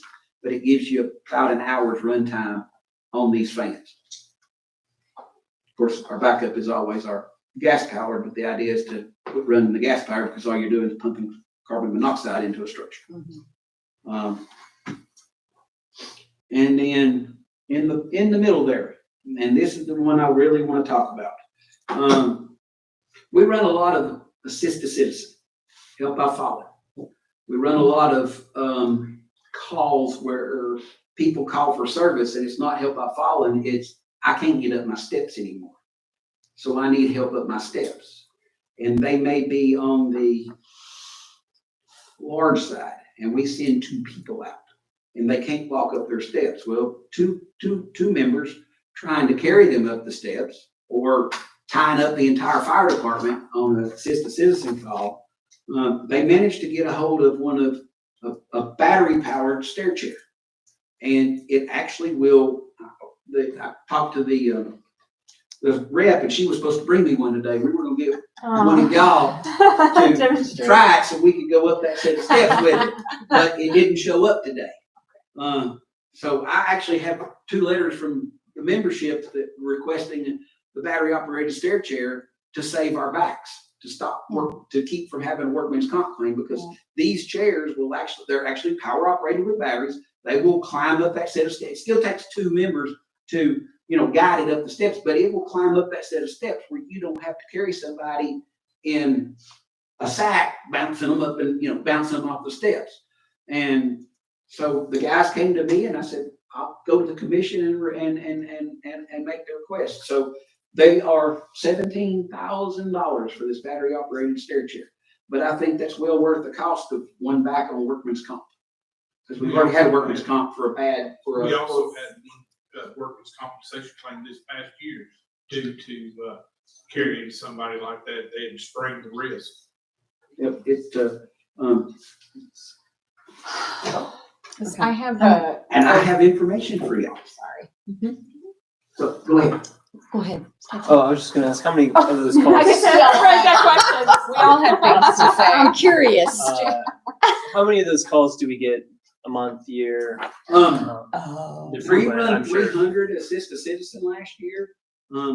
What'll happen is we'll get a citizen that you'll run a whole bunch to, and so you'll start getting, hey, you start hearing an address, okay, we're going to this address a lot, and then you start asking questions like, We get the frequent flyers. frequent flyers, and then you try to figure out how long to take, because it's not just help by following, it's I need help up my steps, I need help down my steps, things like that. It's not just I falling anymore. It's there's a term for it that I'm looking for, but they want you to help them do other things besides just get them out of the floor. Like they got home from the doctor, but they can't climb their steps, and they got 15 steps that they've got to go up to get back in their house. So they call the fire. Who do they call? The fire department. We'll come help you do whatever we can. We should call Public Works too. But with a crew of two, it's difficult. And then, of course, you don't want to tie up the entire fire department by having everybody on duty down there. And so the request was made of me to bring the request to you to purchase this battery operated stair chair. And like I said, it's $17,000. We're starting to see the ambulances change over to these, but they don't come to these calls because they want to be paid. So it goes to the fire department rather than the EMTs or the ambulance. Mhm. So I see the picture of the two operators, the people. Mhm.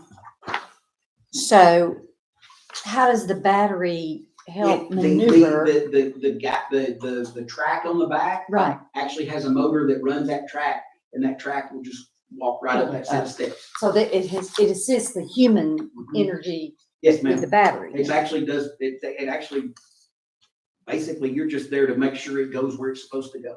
Yeah. But it goes both directions, but the biggest thing is it goes uphill. Yeah. The manual ones only go downhill. Battery operated goes uphill. Mhm.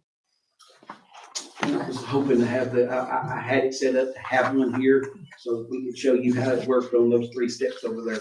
It'll do 3 steps or it'll do 15 steps. But it also helps in those calls where you've got people in a house in a medical situation where they've got to be brought out that you can't get a stretcher in. And so you have a stair chair, and actually, the fire department gets there well before the ambulance. Right.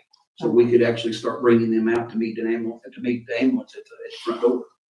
Do you know if there are other municipalities who have utilized this? Chattanooga's starting to buy them. Okay. The county EMS is getting rid of their manual chairs, so they're giving them away. But I don't know if anybody else is buying the battery chair yet. I know the county ambulance is buying them, but our thoughts was we have a crew of 2, and I'm looking at trying to save backs and make it easier on our members to do these calls that we get called to do. What's the maintenance and the upkeep of this? Keep it clean. Keep it clean, keep the battery charged. And of course, it's, the new, battery, you charge it once it goes dead or almost dead. So does it go on a particular truck, or Yes, before that you're gonna have this to maneuver It'll someone? be kept on the rescue truck because we actually have a spot on the rescue truck. Because the way it is, the way the rescue truck's built, there's actually, they've already got a spot located for it because this thing weighs 56 pounds. So they've already located a spot. But when once you go to an address and then you figure out, okay, this one's getting ready to be a frequent flyer, as we call them, then we can flag it within the CAD system to go ahead and send the engine, the closest engine and the rescue to this call because you're going to need this piece of equipment. But it takes going once or twice to figure out that that's going to be the situation. And it happens more often than not. Yeah, I'm sure. So that is what I wanted to talk about in our. And does it take 2 people to Yes, ma'am. maneuver it? It takes 2. Okay. 2 can maneuver it just fine. Yeah.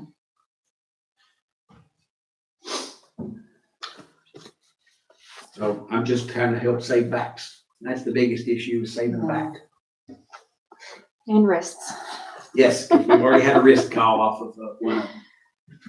And then our last line item in this account in our budget is the 945, this is where we pay for repairs to our radios, which they all are under warranty still. So we buy batteries and microphones and things like that. Our microphones are rated for 500 degrees, so they're $500. So hopefully we don't have to buy too many. We buy more batteries than we do anything, and they're about $100 a piece. But yeah, I figured out Motorola. If it's rated for something or has a rating, whatever that rating is, that's the cost. You need to find something rated 20. And so that's the Just kidding. last line item of the fire department's budget. So Yeah. So overall, our operations is up $9,519. Overall, the fire department's budget's up $39,457, with $30,000 coming in personnel. So we've got a $9,000 increase in operations. I did have a question about line 129. Mhm. When you look at FY 24 actual, and then the forecast for this year, and then what you guys are asking for next year. There's big difference. Could you talk about that? Yeah, so that goes back to what I was saying before. I've got a captain Hawk that's gonna be off for 12 weeks. Okay, So I have to pay a part-timer okay, to work his 12 weeks. Okay. Well, he still gets his check. Okay.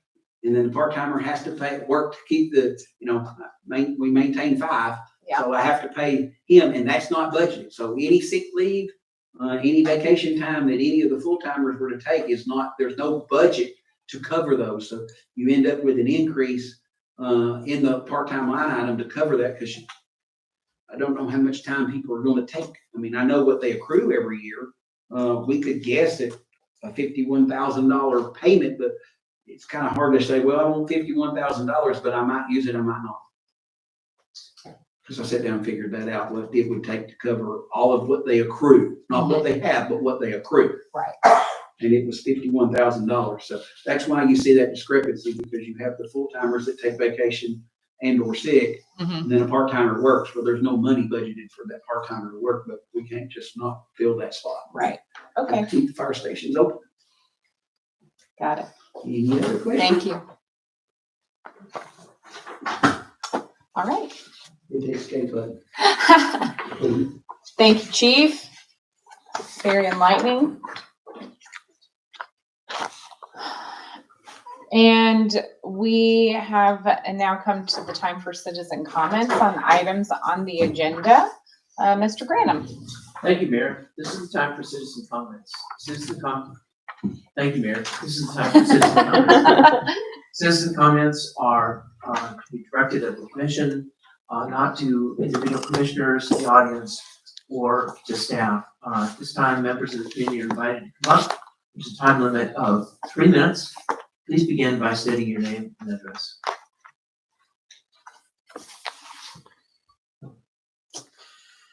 Okay. Oh, okay. We have one comment. Kay Hagedorn, 111 Second Street. Last year in your presentation, you talked about a 3 or 4 year plan to add people part-time and then full-time. Yes, ma'am. So, yeah, if you'll just address it to us and then we can help however, we'll try to help however we can. Well, I wanted to make sure I had the right information before Sure. we get started. Yep. So are we going to consider how we're going to be able to do that, since he is definitely still understaffed? Mhm. And that's just a comment. Okay. Thank you, Ms. Hagedorn.